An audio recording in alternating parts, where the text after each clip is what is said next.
What is it about Gintama? I can't think of any way to start these episodes. Hello and welcome to the Nen Show Podcast. This is your host, Craftsdwarf, at a loss for words because of Gintama, apparently. And this is my co-host, Mathwiz. Say hello, Mathwiz. I'm not Mathwiz. I'm Katsura. Well, you got me there. So anyway, getting right into comments. There were definitely good ones that I won't be bringing up just because, I kind of wanted to be brief because I don't have a lot of time. Not that I don't have a lot of time. We should be able to comfortably record this episode, but I do have something to get to later. And I don't know how long it's going to go. And it's my fault for not being on time in the first place. Well, also, there was a change of plans literally, within the last hour or so. Something I was supposed to do yesterday, I decided it should be fine to take care of today, so it's fine. Don't worry about it. So anyway, Hisarame had another big comment with historical references and some context. Though, so it's just helpful stuff in general, and he also added the stuff they mentioned last time. In a reply to that one. So, really interesting stuff. I'd recommend giving it a look. You only had one comment. Did you have anything specific to say about Winchester's comment, or just that it was neat? I mean, yeah, there were just, a lot of little observations, which I guess, gives me more of, helps me kind of better contextualize Gintama as a whole, because, looking at all the individual stuff, I'm kind of I think I'm getting a pretty good grasp of, what the series is doing and, how it would appeal to people. I feel like I have a really good understanding of why people would love it and why people would not like it at all. Mm-hmm. And I could see why people thought that you wouldn't like it, because I remember that was a thing coming into it where you heard from several people that Gintama didn't seem like your thing, and here you are enjoying it. So well, yeah, because in Winchester's comment, they're breaking down all the little inner workings of the different little episodic chapters, like the fireworks chapter. Yes. The thing with the child and the daughter and the father, and about the business, and mm-hmm. How there's this whole connection between somebody's craft versus their bonds, their family, whatever it may be. Mm-hmm. And so it's interesting. I definitely would understand. I feel I'm stumbling over my words, but what I'm trying to get to is that Gintama very much has this sort of atmosphere where it's very much like the daily grind. You get the episodic chapters and things, just kind of goofy things happen, and it's that was a day. That sure was a day.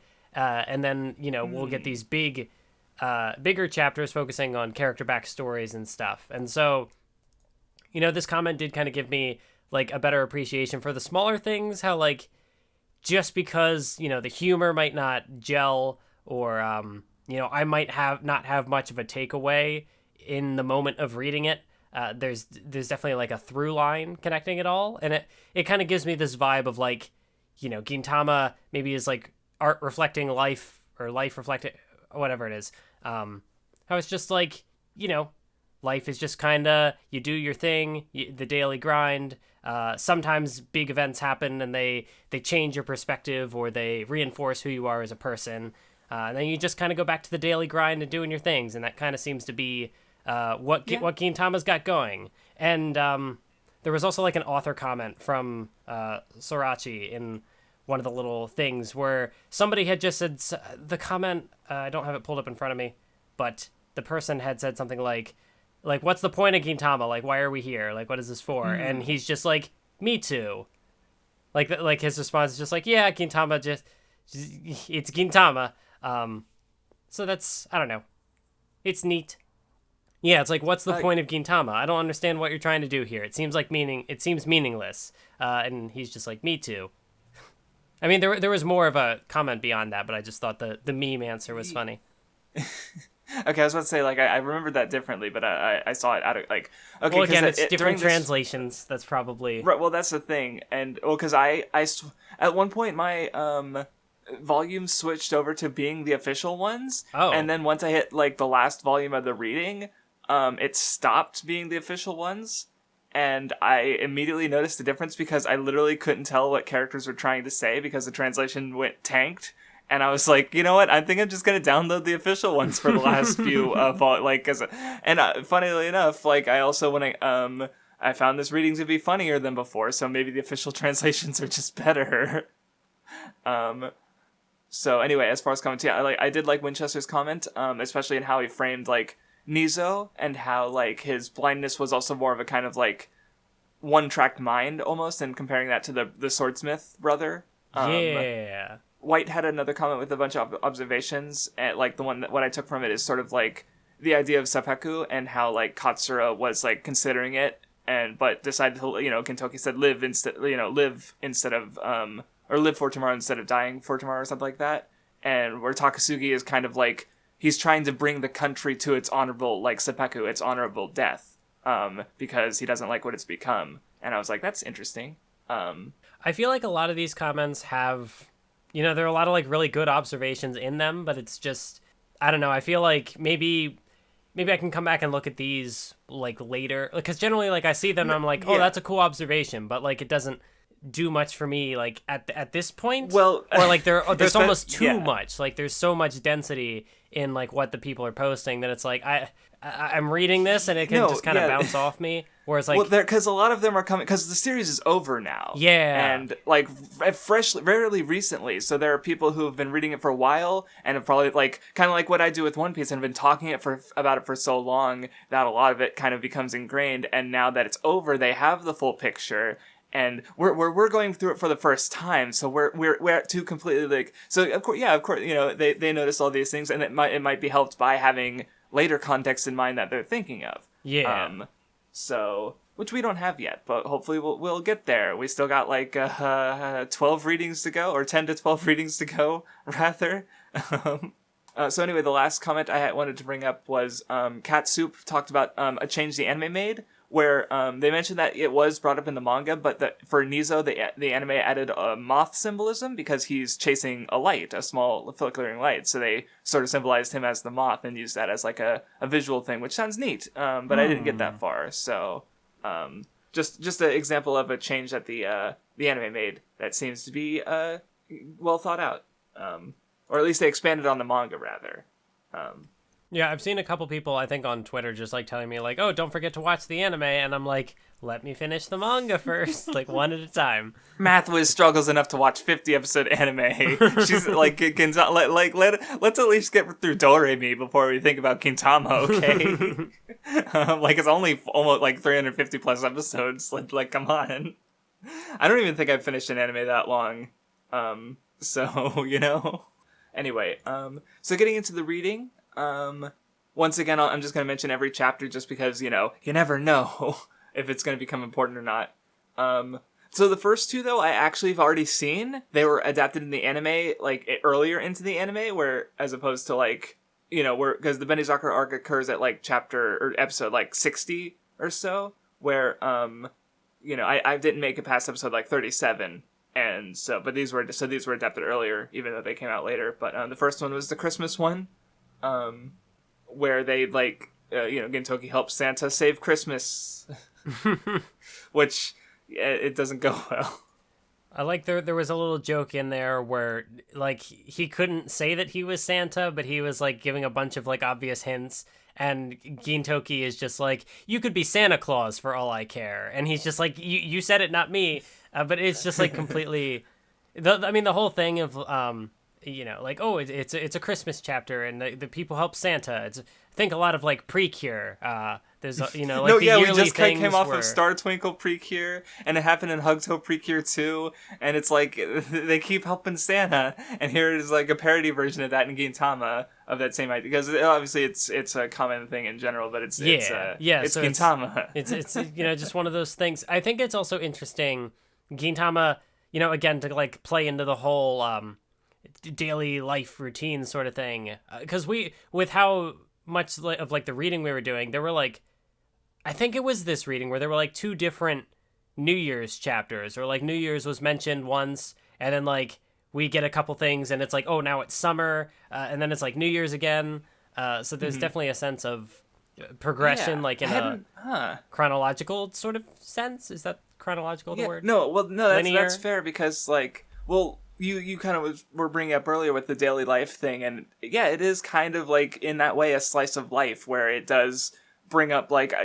assume that this chapter came out around Christmas, which just so it would have been a seasonally minded chapter where, because it is the continuing daily lives of these characters, like you mentioned back in the start of the second reading, where like at the end of the during the amnesia arc, like their house gets wrecked. So at the start of the second reading, their house has to get fixed. So it's like, there's always been continuity, even though but they're also doing this slice of life trope of like, we gotta help Santa. Or maybe it's not less a slice of life trope, but more just like it's it's seasonally minded. And I like the stuff at the end with Kagura being a little shit and murdering everybody. Like the last page where she's just like, sweet, meet Manju, and she's just like happily eating, and then there's like Merry Christmas written in blood. she's but the chapter after that was my favorite episode of the anime that I watched. It's the hot pot. Yeah. When you had mentioned like chapter 100 or whatever being like the one like, ooh, you're excited to get to. It was definitely a fun one. Right. Well, so like one thing I noticed about this reading is that it kind of goes in with the parody aspect, and like once you hit the we chapter, after that it just kind of just goes like, fuck it, we're gonna reference Shonen Jump and other things more and just go all in. Or that was more of a series of chapters, and this one is like, it's like a Death Note parody where they have like the mind games aspect going on, and I didn't see. I remember you telling me that there was like a Death Note parody episode, but like somehow that didn't register to me. That one in particular, but like now that you mention it, like I see it, like the mind game stuff. Yeah, I don't think there's no like direct references as like you would get later, but at least like how it's presented, that's what it came across to me, like the way that they're like mind games and guessing each other, and then especially the part that gets me is the part where Kagura eats all the meat, and then Gintoki and Shinpachi just kind of go like, haha, it wasn't beef, it was pork the whole time. Like just that kind of like big reveal that recontextualizes everything, but is like, when you look back, is actually kind of like, that doesn't make a lot of sense. Like that reminded me of some stuff that happened in Death Note, where it's like obviously played up for laughs, because it's just that's just what it reminded me of when reading it. And in general, just like the interactions are funny, like Kagura fucking sneezing on the hot pot because she's a little goblin. Yeah. And she's terrible, but great. Like the page of her, she's just like, it was me, or I'm the Nabe Shogun, and she's got like fucking a noodle dripping out of her nose. She's such a shit. Though I want to say that the anime version is definitely better, because they add Katsura and Elizabeth, and they just come in and start at it, like join into the battle basically, and considering you like them, that you probably would appreciate that. That was definitely a good selling point. Well, a joke that wasn't in the because Katsura wasn't there. Like Gintoki is like mentally talking of, like he's like thinking, and he mentions Zura, and then it like the camera it like pans and to Katsura, who's it's same black background, and he's thinking, his mouth isn't moving, and he's like, it's not Zura, it's Katsura. Like, wait, you read Gintoki's mind? That doesn't it caught me off guard, and it was really funny. So yeah, it was I don't remember any other anime specific editions, but like I said, it was my favorite episode. It was funny. Also had the voice acting and stuff. So yeah, it was fun in the anime, and I liked reading it too. So, because another thing is like, I wonder if maybe part of the reason I didn't find parts as funny was because I'd already been exposed to the jokes before. But I found more funny parts in this reading, and I hadn't been exposed to a lot of the jokes. Because like after that chapter, I basically haven't experienced anything. So maybe that was it. I don't know. Yeah. Anyway, next was go on. Oh, sorry. But I was just gonna continue. Well, I was gonna say that chapter in particular, because it was like one that you hyped up. I guess I was expecting like it to be like a little funnier, because it was like, none of this I've had any expectations for really, but that was one that you had said like, oh, this chapter is gonna be, it was my favorite episode of the anime that I had seen, and so then I got to it, and it was funny. I did enjoy it, but it wasn't anything where I'm like, yeah. Well, yeah, but like, you know, you have to remember that the me who said that I'd also didn't enjoy the anime overall. So, you know, the fact that, yeah, that so yeah. But anyway, I'll leave it there. Anyway, next up is Otsu working with the Shinsengumi for a publicity thing. Okay, so I want to say, is this one, if I watched the anime, I probably would have given it away. Because they call him the mascot character, and it's a centaur with a dead corpse over it, and it's like, that's not cute at all. I did not guess that it was Gintoki and Shinpachi, and like, I should have, you know, but I didn't until it was revealed. Yeah, I didn't either. Where if I feel like in the anime, like, the corpse would have had orange hair, you know, it would have been, Sugita's voice coming out, like, it would have been, so it would have been more, like, obvious, I guess. But because of so it caught me off guard, and that was like, oh shit. Which I wanted to bring up because it's like, because before, you know, there were instances where when they were like ghost hunters, I already watched the anime, so I didn't get the chance to be surprised. But in this case, I was like, wait, no, that's like Kagura, like Shinpachi, you know, was in the horse, and Kagura is the corpse, and yeah, it was good. There was also definitely like a Viz translation, which I did double check that line in the fan translation, and it was different, which, I mean, it was still fine. It was something like eat shit or whatever, which was like, you know, that's also like, it's funny. It's a good laugh. But specifically the fact that, you know, she's like, listen to my new song, all cops are bastards. I was like, it was very, very, the specific timely word choice. It was like, yeah, that's very timely. That's the word. New best girl. But anyway, yeah, there's a hostage situation, and the Shinsengumi's buffoonery kind of ends up giving them a window. Oh, okay. I just noticed, because I didn't really like notice this going through the first time. But at the end of that chapter, there's a guy reading a newspaper and he's listening to music, and I'm like, oh wait, that's the guy who shows up in the Shinsengumi Crisis, the last arc. He's one of Takasugi's guys. He was fighting Gintoki for a little bit with the strings, and I just noticed that he shows up at the end of these two chapters. So, oh yeah, he was that guy, because I remember like seeing him, and his design is interesting because I don't look at him and immediately think like, oh, he's a big baddie, future, like, serious antagonist guy.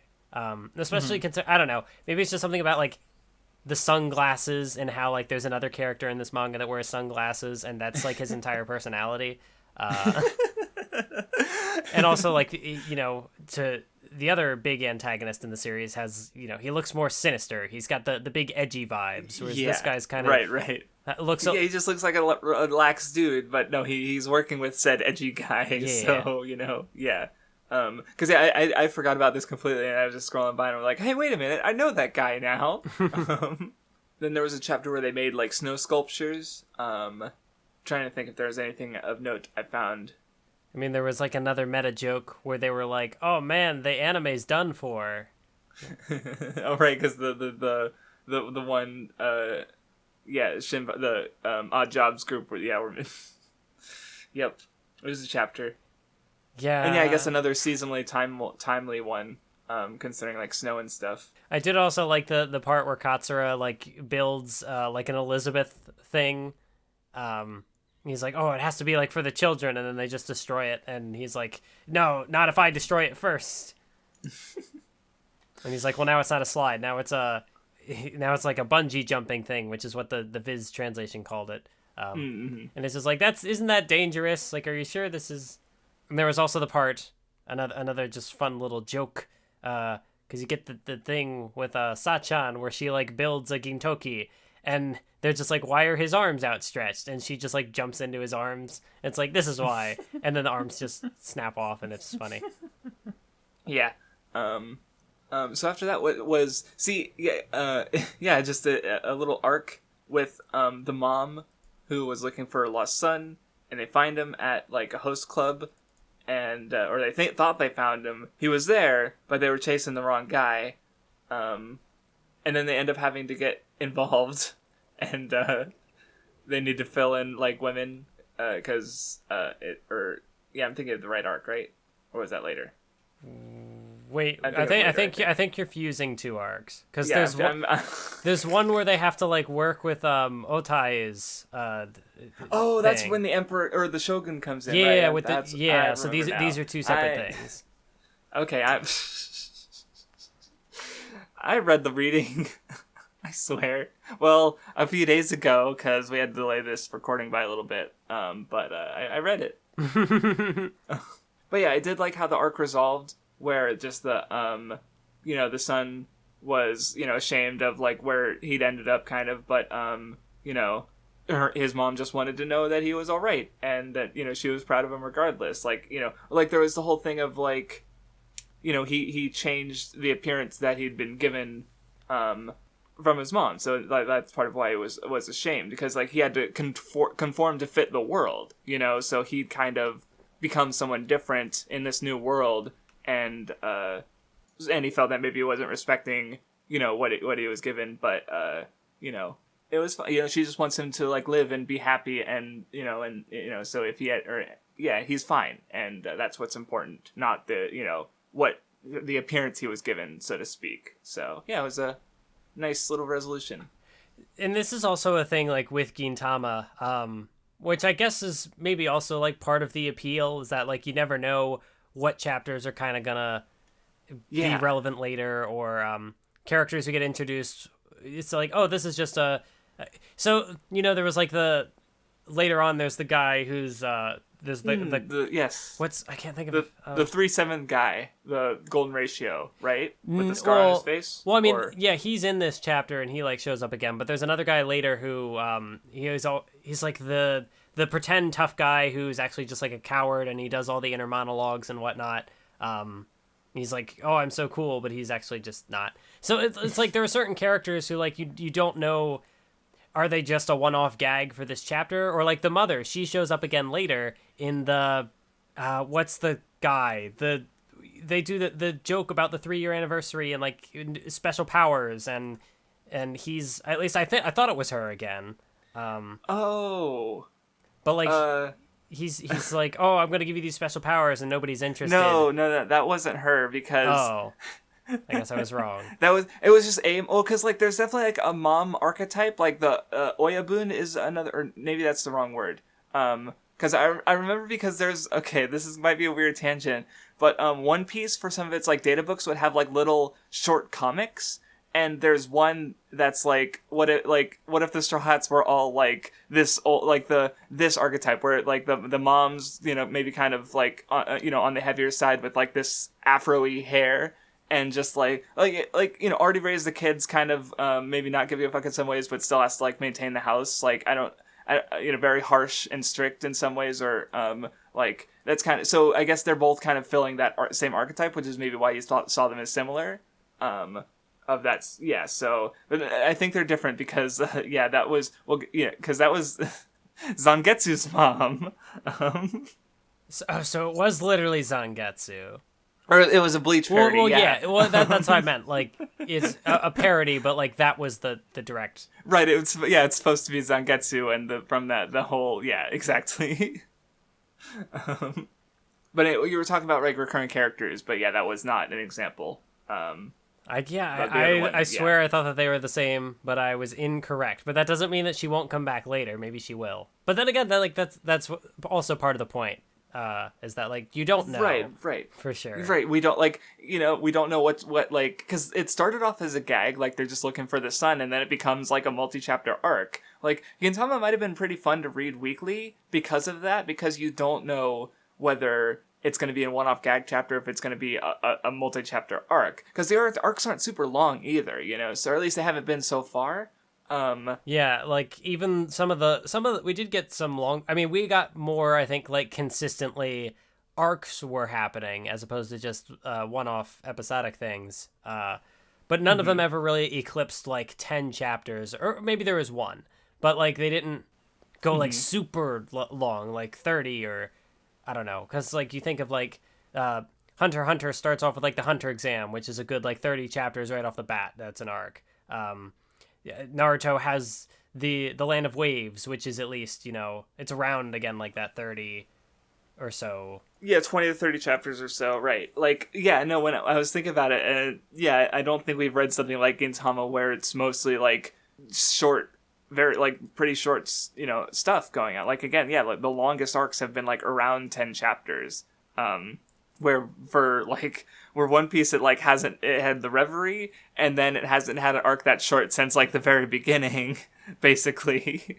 So it's a marked difference from what we're used to. Yeah. Anyway, after that arc with the host club was Gintoki gets sick and Kagura takes her impersonation up to another level where she just straight up acts as him in place, like she puts on his clothes and like that don't fit her. She's cute and good and dumb. I also liked the there was like the recurring joke of like how she was impersonating Gintoki, and Shinpachi would be like, you don't even sound like him, and then she says like something and he's like, oh my god, you sound just like him, and then later it's like she says her own little like thing and he's like that doesn't sound like something Gin would say, but I forget exactly how it was phrased, but he's like, I'm okay with this characterization or whatever. Yeah, it was goofy. And then they do end up resolving the situation with the Michiko and the flowers, so, even without Gin, though they get sick, because they're stupid.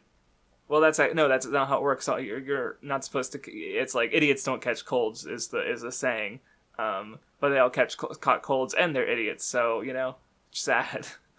Oh, God, the running joke with Katsura is so good, because I just looked at the next chapter, and it's the one where Katsura has his interview, and it's like, so to maintain amenity, we'll just call him Kei-san. So, Kei-san, and he's like, it's not Kei-san, it's Katsura.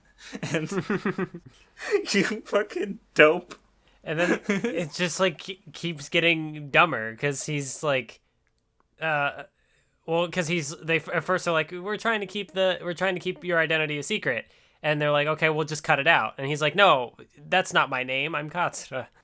And then, he's got his face covered up and he's telling them, don't do that. You shouldn't what's the word? Like, you shouldn't, I can't think of the word, but it's not a word that is like in the translation. I'm just trying to pull one out of my vocabulary. But basically he says like, you shouldn't, I can't think of the fucking word, damn it. Do something to change the face and make it not as good. Why can't I think of a word? Help me. Obfuscate or like... Defile? Close enough. Not the word I'm looking for, but it's fine. And then he's got the glasses and the nose. He's got the disguise thingy. And then he's like, I can't eat with this. And he just takes it off. And it's like, okay. All that was pointless. Then they revealed the name of the restaurant, I think, and... the Shinsengumi comes to arrest him because, of course, they do. Like, it just escalates because Katsura's a dope. And I like the bit where he goes to Odd Jobs and, like, Gintoki, like, kicks down the door and he's like, I don't have the rent. And he's just like, let's change. He's like, Katsura isn't stopped at all. He's just like, I will convince you today. You're destined to fight together with me. Let's change this corrupt world. And Gintoki just like fixes the door and like leaves him there. And just doesn't give a shit at all. Well, and then he says later that he can't leave because he's like, oh, Gintoki would beat me up if I put a hole in his door. It's like, but it's fine if your head is just there. There's no draft. He's taking up the hole. It's a Katsura chapter, so of course it's great. Yeah, and then he like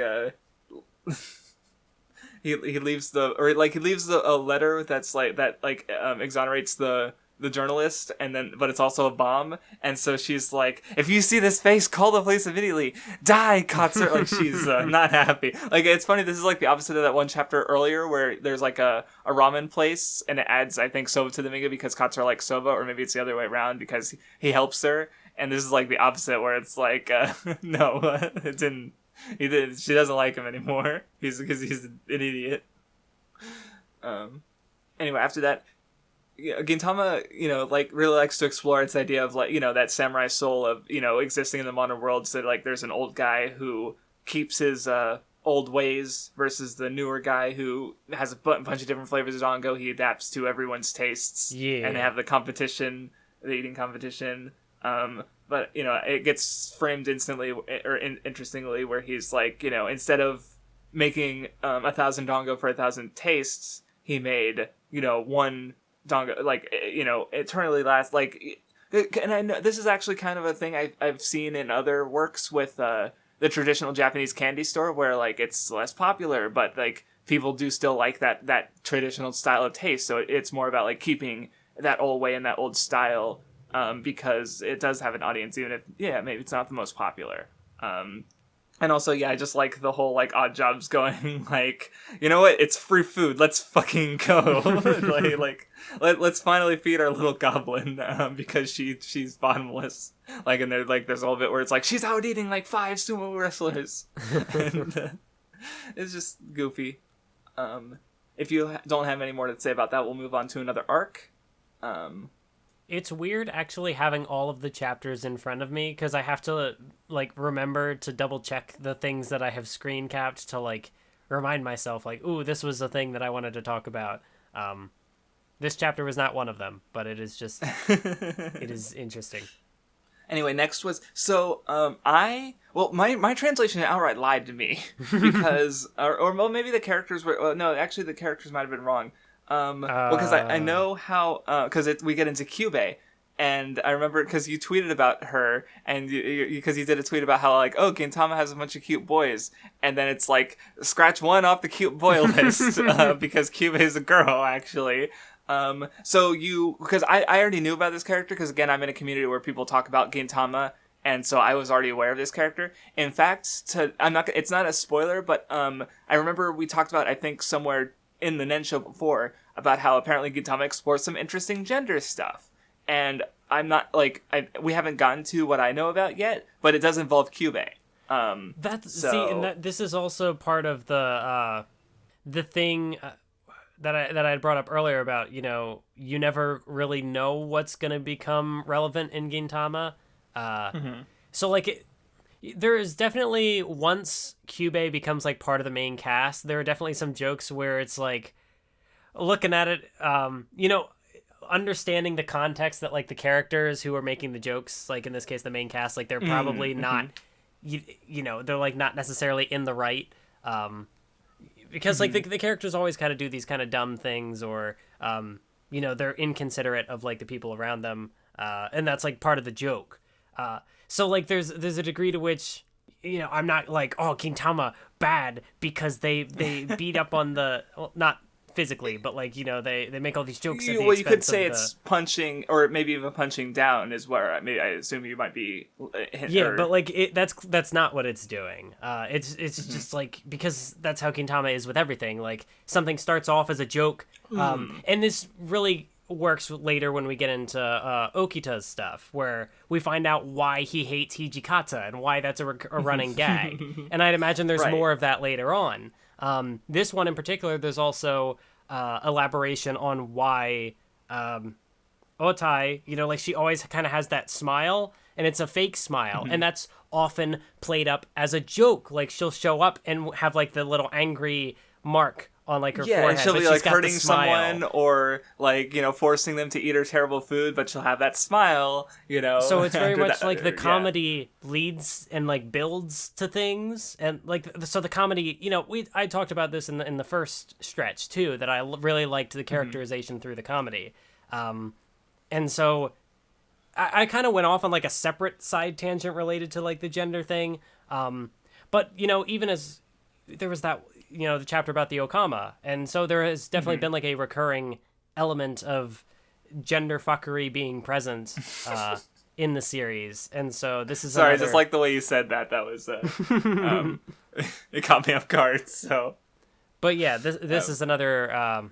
It was interesting. We're a little too early into things for me to have much of, like, a concrete stance on it. Like, I'm obviously not going to say, oh, Gintama does bad representation, because, like, that's not what it is at all. Like, I don't know why I even like feel like I need to like preface my thoughts with these things, because then it almost sounds like I'm saying that maybe it could be that in some way. Scratch my comments from the record. It's a good thing that I just would need more context on, and obviously there's more that's going to be built on here. Yeah, we're still only like what we're 160 chapters, so that's like 1.5 out of 7, like a fourth of the reading, maybe, give or take. I'm bad at math. Ask the Mathwiz, not me. I'm Craftsdwarf. I make things. Ask Mathwiz about math. Yeah, I did. There were some interesting things here, though. Like, I say like because like on the first page they say, "Oh, boys don't cry," and I'm like, I like once I recognized that it was Kyubei, I'm like, oh well, okay, that's not, or at least like genetically that's not a boy, like, oh well, because like. I think she was kind of forced to be a boy and kind of like fell into that role, which led to some I like, again, we'll see how it plays out going forward, but or go on. What are you gonna say? Well, I also feel like there is a degree. I guess I'll draw like a Yu Yu Hakusho comparison here, because I had kind of had like things to say about the one character who shows up early on in Yu Yu Hakusho, where that it feels like it's trying to accomplish a lot in like a short amount of time. I don't necessarily have like the same sort of like negativity to throw at Gintama here, because I mean, like, because it's just like complex how everything ends up getting framed. Because like you mentioned a point that I was going to bring up about how like early on, like in this introductory little bit, she mentions how like, oh, everybody picks on me because I'm short, and it's like, oh, because boys are usually taller, I guess. And the stuff about like the crying too. So there's like a degree of, it definitely like does stuff with like looking at gender roles, and the fact that like she has to be like like the family feels the need to raise her as a man to like inherit the family, because that's it's a very patriarchal, is that the word, patriarchal? Yeah. Well, it's based on, it is, even though there's these aliens, it's still based on, feudal Japan, which, of course, so there's a lot of like so. traditional things involved and stuff. So, like it's interesting from that lens too. So it's like, even if I would look at this and maybe say, where am I going with this? I don't know. But yeah, like there's a lot happening here. Like looking at like the traditional stuff, and also, how like gender ties into that and gender roles, and it's, I don't know. I maybe I'll just stop talking and we'll get further into the reading, and I can be more specific. That makes sense. Because you did bring up Yu Hakusho, and like in comparison, like your issue with Miyuki was, you have Yusuke, or part of your issue at least was that Yusuke, a cis person, was sort of like pushing how Miyuki should present themselves or express themselves, like and that's a little weird. Where in this case, it's like Kyubei's expression is like a product of like various circumstances from her family and connections, and so like if it's like, oh, maybe she should be more of a girl, is that like she never got the chance to be that, so like she hasn't been able to explore that side of herself. And like the fact that she she says something how she wanted to be a gentle or a strong and gentle girl or something like that, like Otai. And part of that was like, because she wasn't able to be that, she wanted to marry Otai, because like that way she could sort of like marry someone who she saw as her ideal, as a way to sort of complete herself in the way that she wasn't able to be. Which it was neat. And so yeah, it's definitely like there. And of course, like we're only partway through the story, where in that case with Yu Yu Hakusho, like that was basically it for Miyuki, so like there wasn't anything to go forward with. But with Kyubei, she's basically one of the recurring main side characters. So I absolutely expect there to be more exploration of her. So I think that's also another like element of the discussion, is that like, the fact that, okay, she is a girl and she was like looking at marrying Otai. Like there's even a comment from like the father towards the end where he's like, well, of course I was against the like two women marrying, but it was like, trying to because like they raised her as a man, and so they're like it's like conflicting. So there's like they want what's best for her, but at the same time they're also it's again like the traditional ideals kind of being thrown in. And so I guess like what I was kind of like looking at going through this is,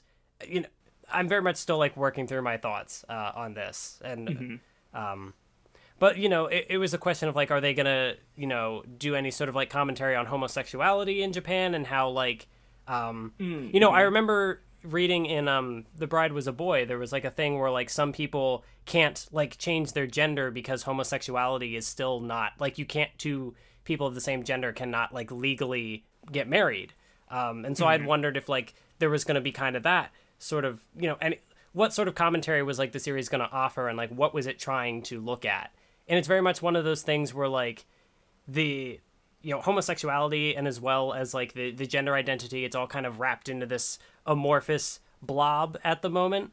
So it's very much not like, I don't have a very simple takeaway from it at present, but also like there's more to it's an ongoing story, so we're not done. Right.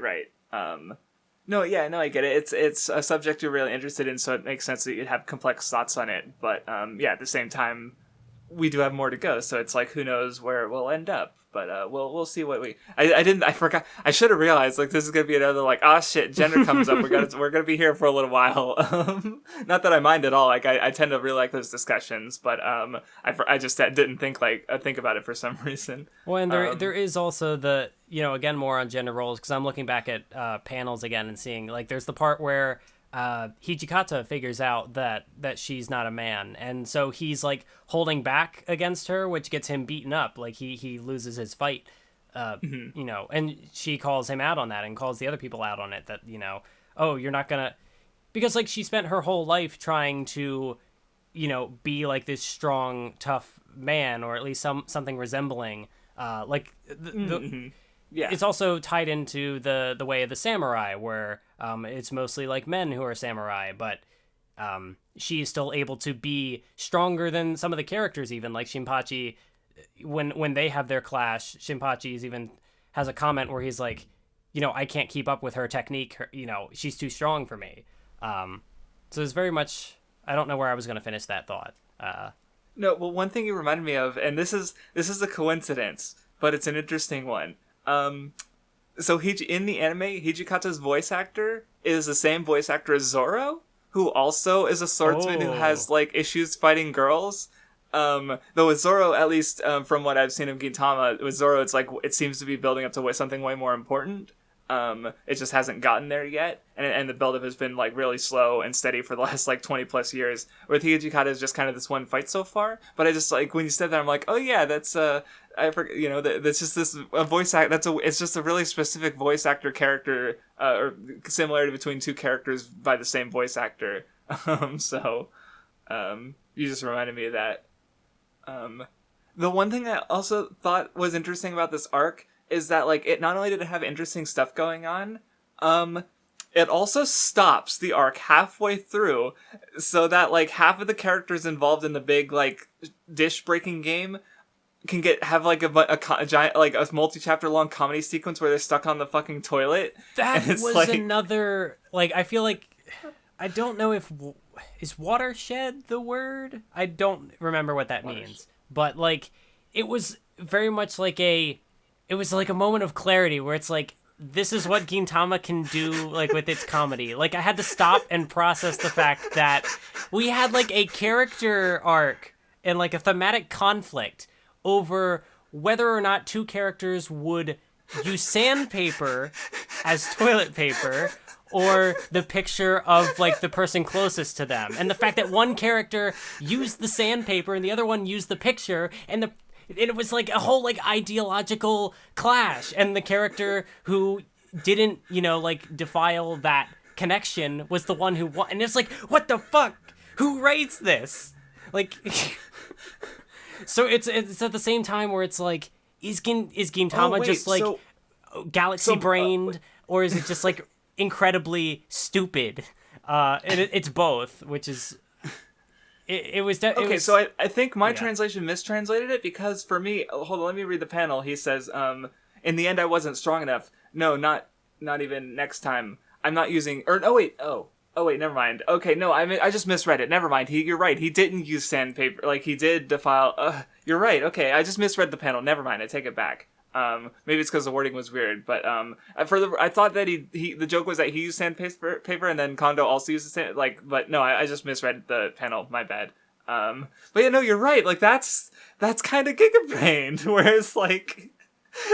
And it was it was funny too, because when the blood spurts out of Kondo's butt, I laughed because it's a parody of the two swordsmen, they do the cross swords and then one of them falls and then or the blood spurt blood and then they fall, and that was the one fell and then Kondo spurted blood, but it was from his ass because of the sandpaper. And it's so dumb, but it's the way the arc integrates the humor into it, especially with the whole thing at the bathroom, it is kind of Gigabrained, and the way it just stuck, because there were some fights out. There was Kagura and Okita fighting, and then there was I think another fight, and then it goes into the it just stops to go into the bathroom stuff. And it's this is happening right now. Excuse me, Sorachi? What are you doing? But it happened and it kind of worked and. And then you had that moment where you existential crisis where you just did this manga just yeah, no, it's kind of great. So it was kind of like that. It was a non-battle battle sort of thing, but it's in the dumbest, most crude way an author could think of, and it's just that's it was such a small microcosm of what Gintama does and how it constantly goes back and forth between being I guess that's just kind of my general thoughts on Gintama in all just compiled into this one tiny moment. It has these moments of greatness and it's holy shit, that's wow, characterization and big things, and sometimes it's also just I think back to the chapter with the snow people, the snow the things, they were the sculptures, the snow sculptures, and how it's just a lot of your mind slipped back to Star Twinkle Precure for a second there. But anyway, keep going. But how there's just all this crass humor and a lot of toilet dick jokes, ha ba doo ba dee, ha ha, it's hoo, and so it Gintama constantly is in this fluctuating state between being really interesting and being just kind of boring and uninteresting. Yeah, but it's very much small little things where the humor doesn't click with me, and I guess if the humor would click with you, then cool, it's that's good for you. That's why people would rate it a 10 out of 10 masterpiece. But it was all just compiled into this one moment where both the stupid, very juvenile, what's the word? Mm-hmm. It's very lowbrow humor, right. And it mixes in with the Gigabrained theming and character conflicts, and it merges them into one, so where it's just what the fuck did I just read? Yeah, it's kind of the perfect example of what you would consider it's not my thing, but you understand and appreciate what it's doing, right? Where get ready for the Gintama video. Talking about ass. And just a complete tangent that has nothing to do with anything. Another author who's really good at that, I think, is Minazuki, the author of Sora no Toshimono and Plunderer and a few other series. Not with the juvenile humor, but just in the way of incorporating quote unquote trashy stuff into the narrative and the conflicts and stuff. It tends to be really good. I just wanted to shill Minazuki there for I a just second came up with a title for that potential video. Just call it Gintama is Ass. And then it's just a whole thematic analysis of that one moment. And people are oh, you think Gintama's bad, but then we go through and at the end it's what the fuck? It's and it's just a full breakdown of this arc and centering around that one moment, and you just and you just include the clip of Kondo's ass, the voice actor says the line and then the spurt of blood, just however the anime presented it, that would be great. But anyway, so that happened. Shinpachi talks about how because Otai kind of does, she's putting herself in this situation, and she wants she wants to be with everyone, but she also just Oh, but it's a rescue arc. It's the female character goes to the new place and the people have to go save her. So it's just a Soul Society ripoff. Soul Society. I also don't know what to make of the fact that like there is this parallel between Kondo's like his arranged marriage with the gorilla, Yeah. and then like the thing with Otai and Kyubei. Like I don't know what there's probably some sort of like thematic through line there, but I just haven't made the connection yet. Yeah, I can't think of, because like with Kondo, it's like a forced thing, and he doesn't want to do it, and then it just doesn't happen, and with no apparent consequence that we've seen, I think. And then maybe it's there for contrast and themes. Someone in the comments will probably have like a real Galaxy Brain. A 5-paragraph, like 200 character, like breaks YouTube's character count, like analysis of just Kondo and the gorilla in this arc. But anyway, yeah, we get the Kyubei flashback about how Kyubei protected Otai and lost her eye doing so, and out of sort of guilt, Otai promised to become her left eye, and so they would get married. And yeah, the fake smile comes up. Like Kyubei talks about how because Shinpachi wasn't able to like properly protect her, she had to put on that fake smile to maybe even protect them. What did I take? I feel like I should have taken away more from this, but I didn't. I need to check my notes. Well, I know I did also have, there was like a particular page where the characters were all, coming to her defense, and, I guess this is more like later in the arc, but, basically Kondo has this speech about like how they're not doing this for, it's like, we're not doing this for Otai, like maybe she did this of her own free will, and, so we're not like going to pretend to be heroes for breaking her out of this arrangement, but it's like they're like doing it for themselves, and so it's like a heroic sort of like selfishness, because it's tied into clearly she doesn't have the appearance that like, oh, this is something she definitely wants to do, because there's like the panel of her crying and how she didn't really want to leave everyone behind, but so it's not like, oh, we're doing this for her sake. It's more like, no, we're doing this for our sake because, we want to see her and, want her to be happy. And there's kind of like a, maybe some sort of like a contrast there between what the other characters are doing, where it's like, yeah, well, they're trying to protect. Yeah, I guess you could say they're trying to find like a way to mutually protect, themselves and Otai, where Kyubei is sort of like conforming and sacrificing herself and what for Otai, and like part of that is, and the same with Otai, like willing to, like, despite the fact that she is aware of like the circumstances, she is still willing to become Kyubei's left eye because she feels like guilty over the fact that Kyubei did that like to try and protect her. So it's again like a thing where she is acting on someone else's behalf, but not really like that is sort of like the wrong move in this case. Yeah, both of them are kind of like focused on other people rather than themselves, where what separates them from, everyone like Shinpachi and everyone else is they're trying to focus on themselves and other people, like find a mutual way that they could all be happy, where, Otai has always been like thinking of other people and, again, putting on that fake smile, and, Kyubei's thinking about like her family and her circumstances rather than like finding her own happiness. And then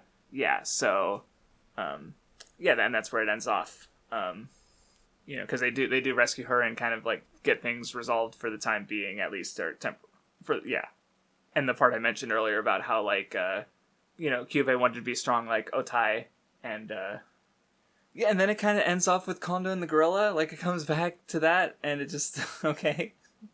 Oh yeah, but because Otai came back, and yeah, she rescued Kondo, like she was able to smile though, like have a genuine smile with them, with her friends. So, things seem all right for now. I'm also looking at another line here again, like when the characters first show up, because it's kind of like the stare down right before the final fight, where it's, or not the final fight, but before like the whole conflict gets established, and it's basically like comparing the Yagyu family, or like the whole group there, how they're or like this. I don't know. I guess they're comparing like dojos and the different fighting styles or whatever.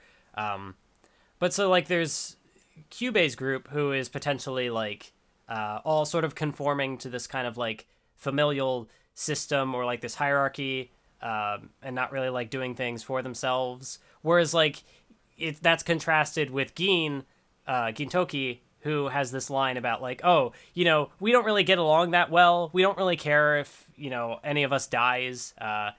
Like they all sort of have this kind of like gripe with each other. But how that like we all fight like demons, like it gives them this like strength through that, and how like they're all, I guess, like individually motivated, and how that kind of like makes their group work more thematically, I don't know, like how because they end up winning in the end. And so I there's something there, like I see it, I just can't see, is there's like a fog, I can't quite parse the deep meaning. I mean, we've been getting good comments so far, so I'm also just looking at thinking about like other gags and how like, oh, Kagura and Okita have to team up, and they end up like sabotaging each other, and Okita gets like his leg broken and he gets knocked out, and Kagura just like takes a picture of her like standing on top of the two defeated people, and she's just like, I did this, and Shinpachi is like, oh no, we have to get the person who did this. And yeah, I don't know, it's a good arc. There's a lot to think about. Yeah. Anyway, the next one involves Hatori with the next chapter rather, with a girl who he delivers stuff to, and I didn't have a lot to say about this one. Did you have anything to say about this one? I don't think so. Like, I guess there's something in it about like predicting the future. Right, that's why she's important, and yeah. And he like he's able to kind of like, I guess, thwart the prediction because like I don't know, like knowing of the future helped him go all out. I don't know. Yeah, I don't really have much to say about this. Yeah, well, because he opened up talking about how like samurai are like loyal dogs and ninjas are more like cats. Though the one thing he pointed out is like, oh, since samurai are loyal dogs, they do what other people say, with that like kind of contrast with Gintoki, who kind of does what he wants. But then he by subverting the prediction, he kind of does what he wants. So he's maybe consolidating a bit of the samurai and the ninja. So I guess. Oh, that's right. It's another Katsura chapter. He has to get his driver's license. This definitely reminded me. This is probably not like a direct parallel, but like it made me think of that one Dragon Ball filler episode where it's like Goku and or I don't even know if it was a filler. No, it was a filler episode. It was an episode. Part of me thought for a second that it was just like artwork, which like maybe that's where it originated from, and then it became a full. But yeah, that's what this reminded me of, because it's just like the two. I don't know, Gintoki has other rivals, but these are the two where it's like they're both directly connected to like the main antagonist, so I'd think more of Katsura as like the main rival. But yeah, it's just like the two people who are kind of like friends/enemies, and they're learning to drive. These superhuman people driving. Yeah, very mundane, taking the superhuman and throwing them in a everyday situation, and hijinks ensue. It's comedy gold. Woo. Yeah, well, I especially because it caught me off guard, and I was like, "What's going on?" Because there's like Katsura's like, on the S part of their curve there might be, because like he's explaining why he just fucking cut through. Yeah, it cuts away to like a whole flashback, or not flashback. It cuts away to like a dramatic story of these mole people, and right. There might be moles on the S part. And it's like, wait, what? Like, because they look human for most of it, and then they're just like, no, they were moles the whole time. They're living on the road, and Katsura might have run. He's like, I might have run them over, and it's like, are you okay? Like, Yeah, it was just like I had to like wait, hold on, did I miss something? And like go back and okay, that's what it was.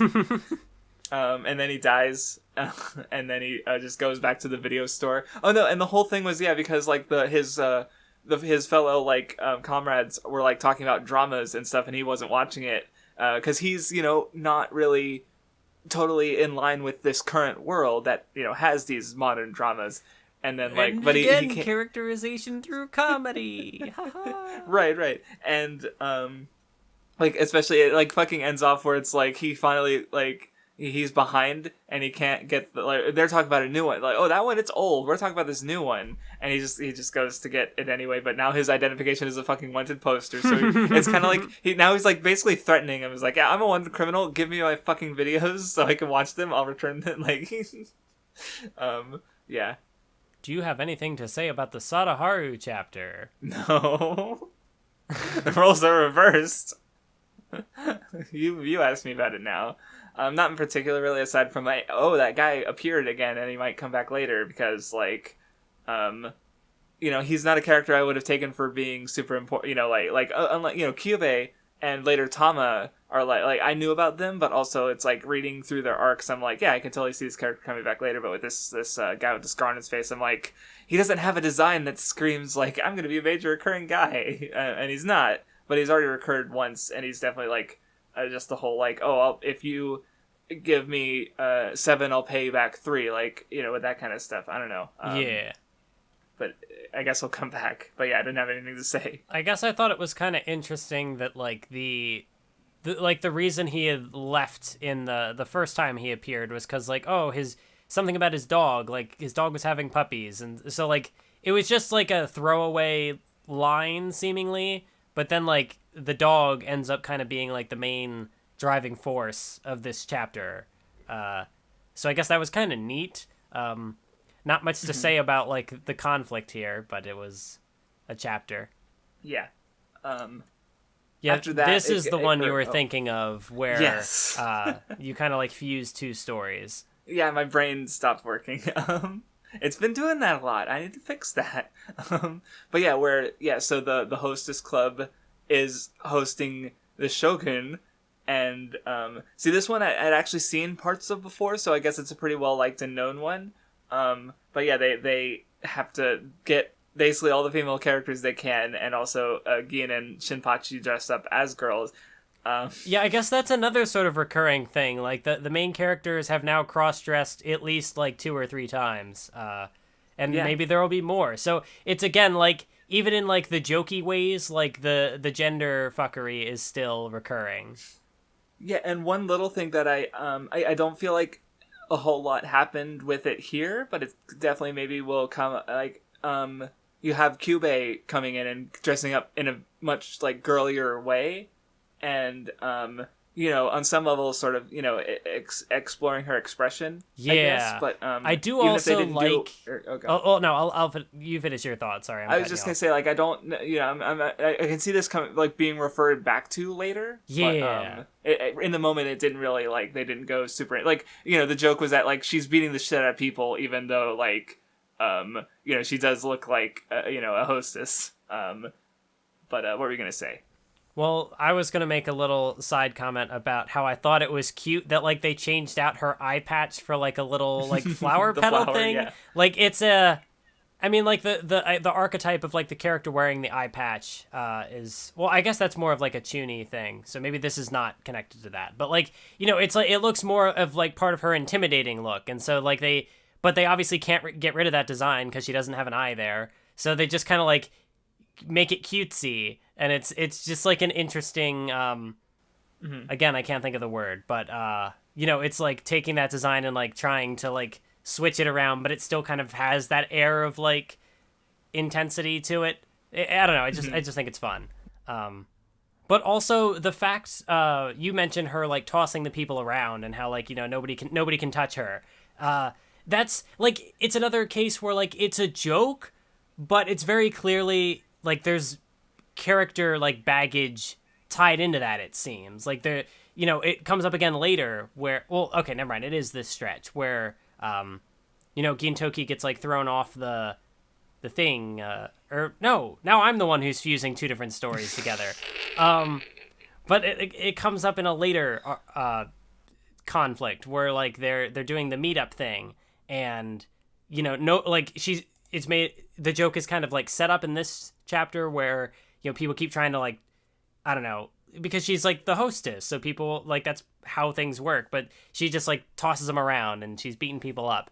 But it comes back later where so it's like maybe not a character flaw, but there's like I could see that coming up later as something where it's like, oh, maybe there's some kind of like trauma here, or there's history as to why, because like she has this disconnect with in a way like she has a disconnect with both genders, because like in this, well, not this bit, but the one that comes up later, where it's like the get together thing, she's having like, the whole point is that like she's supposed to kind of like be more in touch with her femininity, and so like be around other girls besides Otai and kind of like do something there.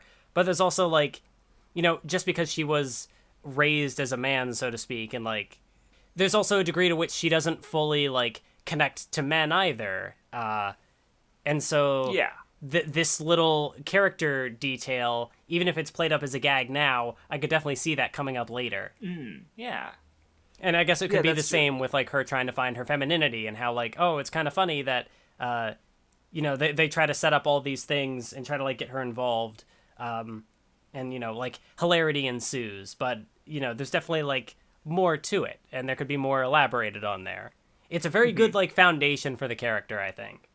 Like I'm excited to see more of her. Yeah.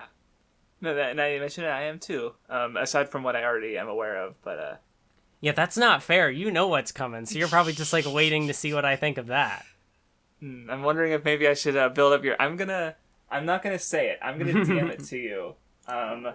So I get to hear your reaction, but not Oh.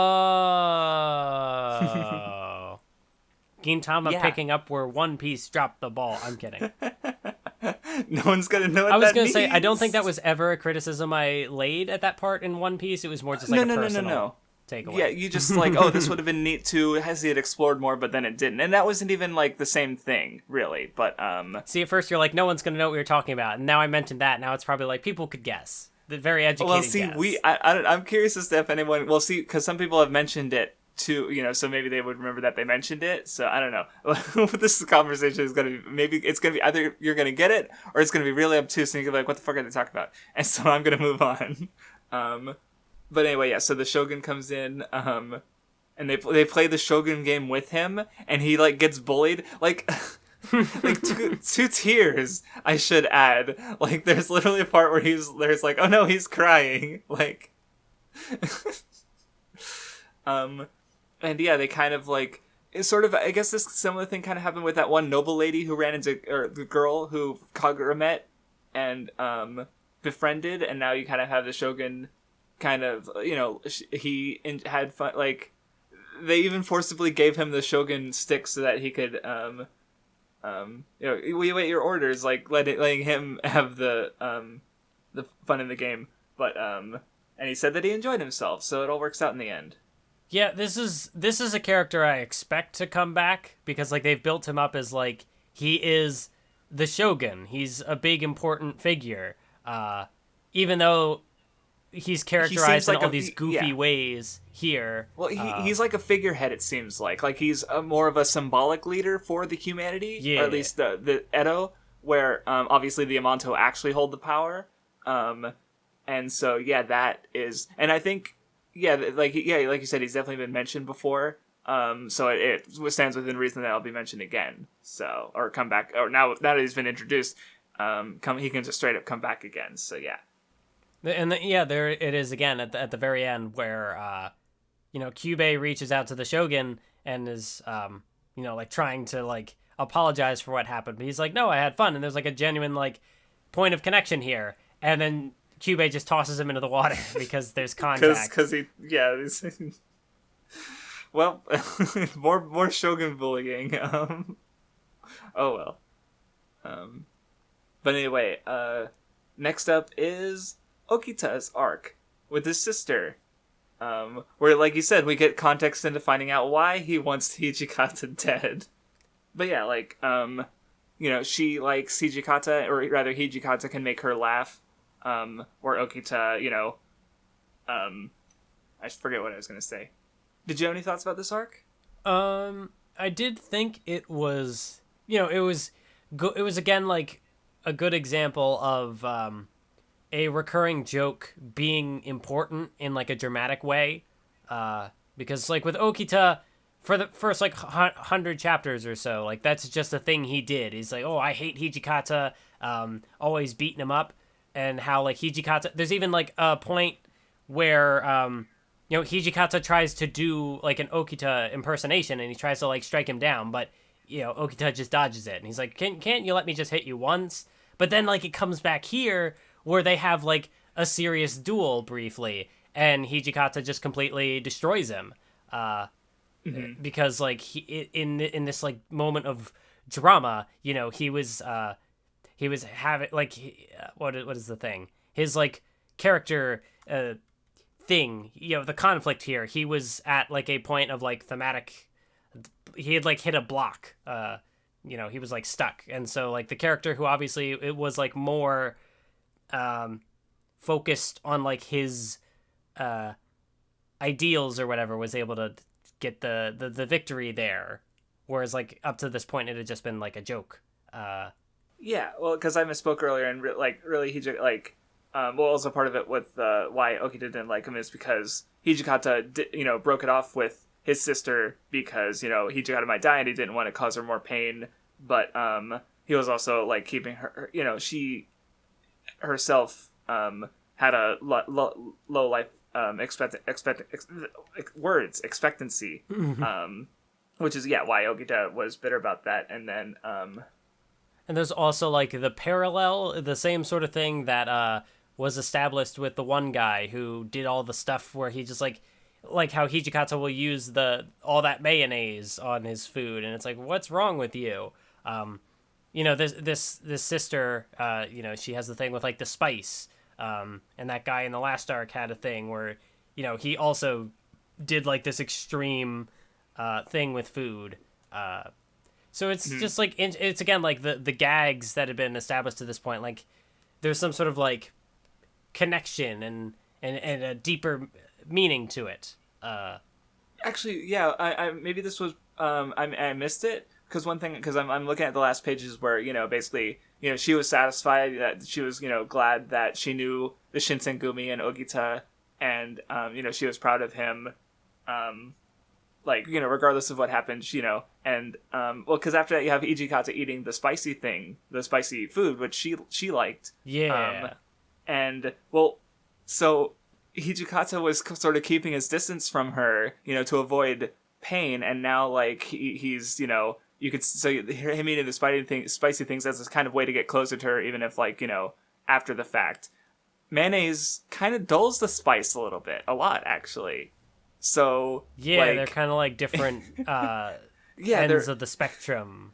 Right. So you could also see it as, like, normally when he eats like the fact that it's mayonnaise, and he does something that does dull that pain, and keep him, or kind of like he's keeping away from people, and then here he eats the spicy food without any mayonnaise, and it's because he's accepting that pain head on, basically. And I'm like, I just thought about that right now, and I'm like, is he using, like, the mayonnaise, like, symbolically? Are you fucking with me?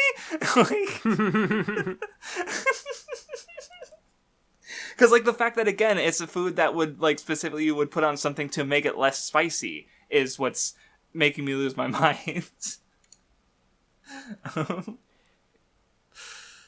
And there was also sort of what was the specific contrast I was going to think of? Shoot, I don't remember. It'll probably come to me. But yeah, it was good, and like we said, we like that kind of recontextualizing jokes and gags, but with a more serious, like, or a reason behind them. Like, like, I think the first part I found amusing was in, like, the first episode when Okita tries to murder Hijikata, and I'm like, that's funny. He's just, like, blatantly in broad daylight trying to kill his comrade. I barely know who these people are, but that's amusing. And, now I know what the deal with that is, so, yeah. Anyway, after that, I think they do, like, explicitly mention what it is, but it's the Kochikame 30th anniversary it was like 2 chapters where it's like a zombie arc, and everyone's got the eyebrows, and yeah, no, and well, that just made me like think, is like, oh shit, this would have been around the time, like, hold on, because I remember, I think One Piece was in like Water 7 or Enia's Lobby, because like, basically for a week, every magazine had a reference to Kochikame in its chapter, I guess, as a sort of way to celebrate. And I remember the One Piece one because it's like, I was reading One Piece then, and so I remember it being talked about mostly. So yeah, it's, I was like, oh shit, so yeah, that now I have a frame for when this chapter would have been published, basically. I mean, I could have just looked it up, but yeah, this was kind of just one of those chapters where, like, it happened, yeah. I didn't have much of a takeaway from it, personally. No, yeah, like, for me, it was just like, oh, wait, yeah, Kochikame, I get, like, like I said, it framed something else that I knew about Jump at the time. Yeah. So... Although, I guess I will say that the jokes with Katsura were probably the standouts. The fact that, like, he shows up and he's like, this way leads to hell. I barely made it through. And it's like, didn't you just fall down the stairs? There was, like, the flashback thing. And then, of course, later when Elizabeth just kind of shows up out of nowhere and, they just, like, leave him behind because he's like, that's a funny-looking M. Because, like, oh, Elizabeth can't get the thing because she's got no eyebrows. Wait a minute. Oh, no. And then they just, like, abandon him. It's like, his death won't be wasted. Yep. Goofy stuff. There is also another joke playing with, I guess, like, it's a metatextual thing, but also the sense of continuity because... Shinpachi, like, he part of his hair gets shaved while they're trying to, like, shave the unibrow. And then he's like, well, I'll be all right in the next chapter, right? And Gintoki's like, I don't know, Yamazaki's afro lasted 4 chapters. So it's at the same time as it's like, oh, Gintama sometimes has continuity between these various one-offs. Also, sometimes it doesn't, because, like, it's a manga. The verisimilitude is very much, like, always being, like, called into focus? Is that even the word I wanted to use? I don't know. I don't either. I'm sorry, I can't help you. Anyway, after that, there was, like, a noir kind of, like, detective chapter, I guess, and there were furries, and, I don't remember much else. I say furries because, like, it opens up with the, like, Fox Monster Fetish Club, and it's like, what am I supposed to think? Well, yeah, because, like, he's looking for the fox guy, and then he finds foxes, but they're not the guy he's looking for. But yeah, this is the guy I was thinking of where, like, he shows up, and he seemed like too distinct of a character, even if he's just, like, a comedy character. He seemed too distinct to just be a one-off. Like, I fully expect him to come back later. And I mean, he does have an appearance in, what's the thing? There's a thing where, like, they're cutting away to different characters, and, like, him and the other character who showed up in this stretch of chapters, they were both there. So I guess I was correct. Though there was a couple jokes I liked, like, the one where they're, like, running on, like, there's a conveyor belt going to, like, a spike thing, and there's, like, an old lady on a bed comes by, and they're like, oh no, we have to save grandma, and then there's, like, the old guy, and he's like, goodbye, I love you, and they have to grab him too, and then there's the son, and they ignore him, but then his son comes by, and it's like, ah shit, this baby needs dad, and, like, it's just... like a narrative walks by or like goes by and they have to like save the entire family. It's like, what? Yeah, I almost felt like that joke was more entertaining than like the rest of the main story it was attached to. I mean, I'm not gonna say otherwise. But it's also like it goes by in the matter of like 3 pages. But this is again like the case where I think back in the first episode we had gotten a comment, something about like Gintama being sort of text heavy and how, or maybe it was a tweet or something I saw. I don't know. But like I remember there being a comparison to Hunter x Hunter. And I was like, so wait, are you saying being text dense is a bad thing? Because Hunter x Hunter does it well also. But like this is definitely a case where, again, like in just a span of 3 pages, there's this whole like, or maybe it's technically it's 4 pages. but like it sets up like, oh, here's a joke. That's just the joke. No, wait, it's still building on itself. No, wait, there's a whole narrative arc in this joke, and then it's over because it's just a joke. It's just just comedy. Yeah, I personally don't mind having lots of text. Maybe more so in the case of Kinikuman, where it's like this really bad maybe not really bad, but it's definitely a bad translation, and it could stand to have less text. But that's not necessarily the fault of the work itself, because and some people are like, oh, show don't tell, but it's like showing and telling are both parts of the narrative, and I mean that could also definitely be again, like I mentioned the Hunter x Hunter comparison, that if people were reading the fan translation of that arc, which I heard the translations definitely muddied it's I think there's one infamous page comparison. I think the fan translation has 100 to 200 more words. It's a pretty marked difference. Which is it's still a word heavy page, 300 words just for one page, but 300 words versus 500 words is But so yeah, I guess this could, because I've also seen people say that I thought I've been seeing people mention that oh, the Gintama manga is not that great compared to the anime, which I mean there could be various other reasons, because the anime has other things it can work with, like sound and color and whatever it may be. But also if the Gintama the fan translation isn't that great, and that's mostly what people are getting access to. So from what I've heard, just to explain what I've heard from, because I know several people on my server and stuff who like the manga better, and basically what I tend to hear about is that they tend to still really like the anime because it does add a lot of good stuff, but also especially towards the last arcs, there's one arc called Silver Soul, and apparently there's stuff cut from that arc, and the way they restructure things, I was told to watch it out of order because of how they skip some of the comedy stuff because to get to the serious arcs, but then they have to go back and do the comedy stuff. So that restructures how certain information was delivered. Or at least watching the first episodes of the anime and even reading them again, I don't think there was anything major changed from seeing it restructured. Where later on there's more concepts built on. So that's just what I understand. Obviously, there's going to be a way longer discussion, or there's room for a longer discussion, I'm sure. This is just what I've sort of picked up from. So as far as reasons to one or the other, because the anime, the voice acting, and a lot of people like the openings and the sound and stuff, and so from what I've heard, they're both good, and so if you like one or the other, then that's fine, because it's not it's not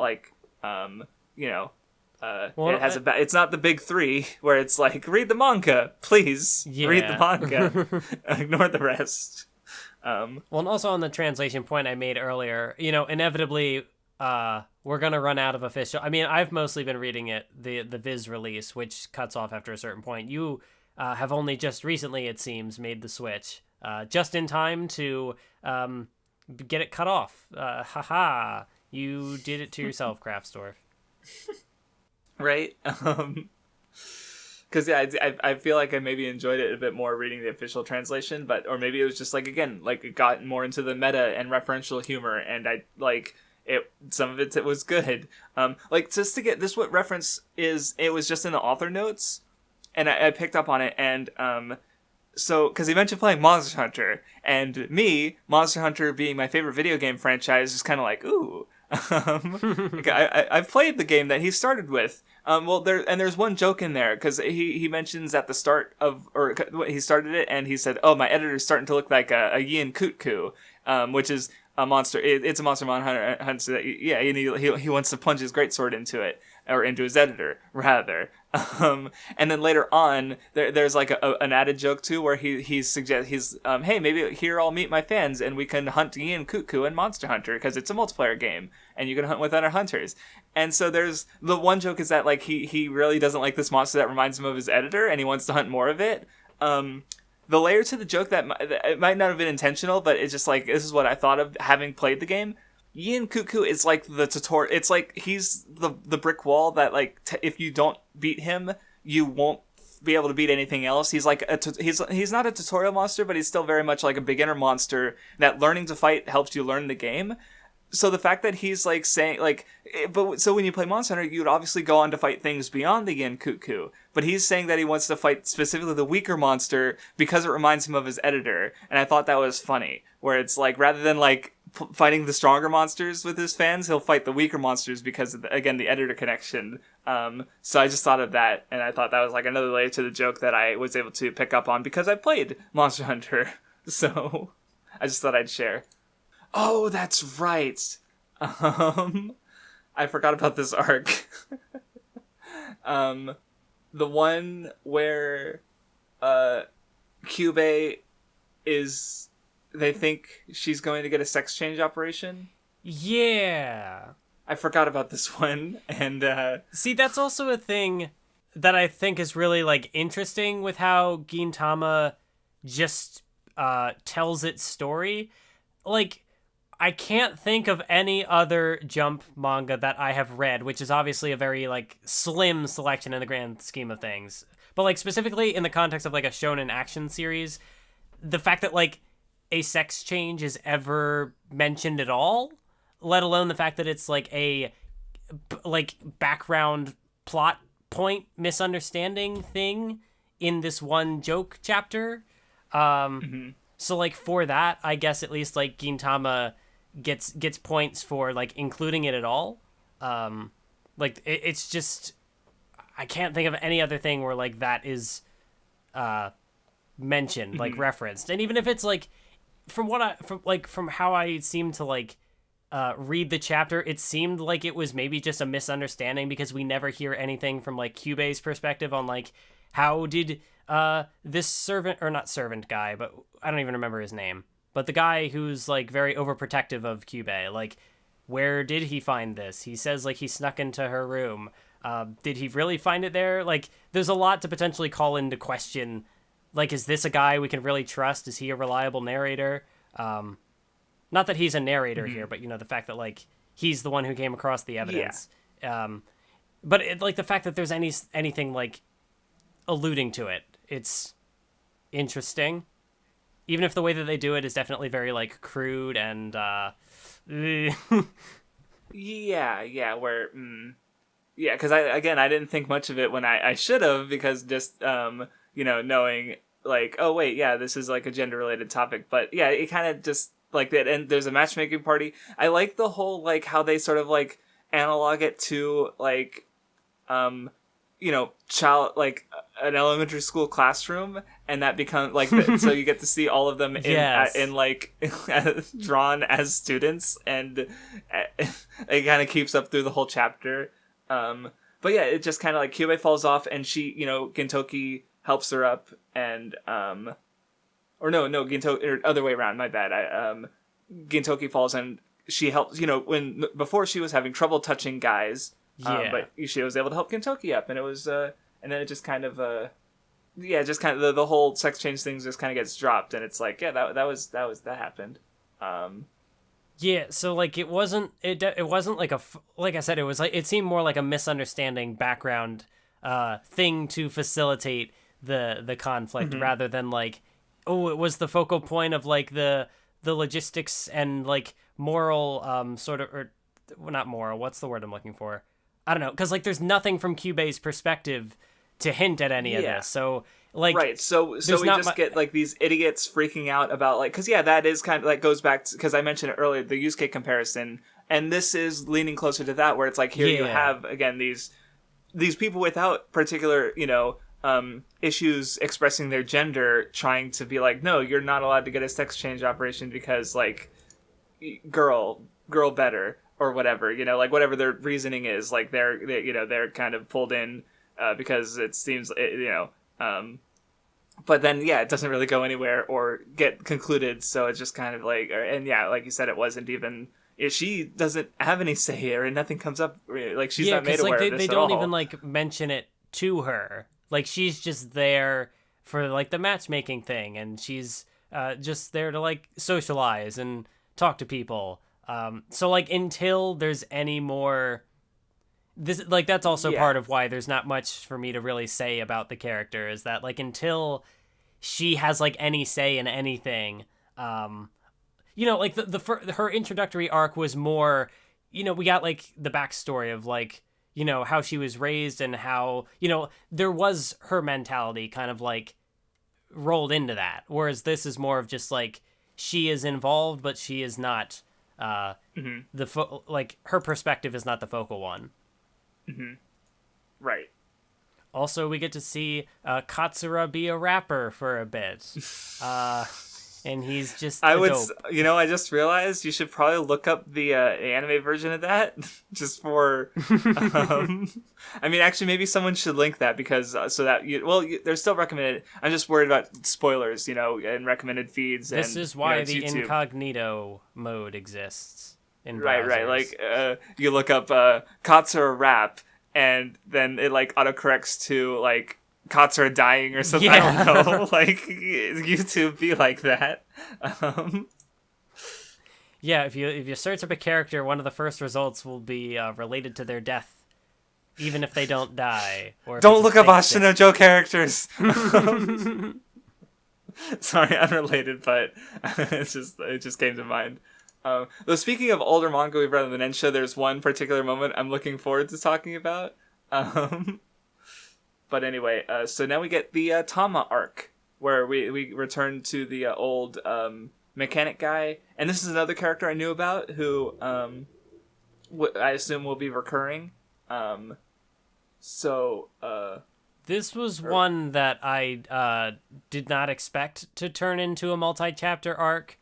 Mm-hmm. Like, because, like, they all start off as, like, the same sort of goofy hijinks. It's just like, oh, here's an odd thing that we came across this episode.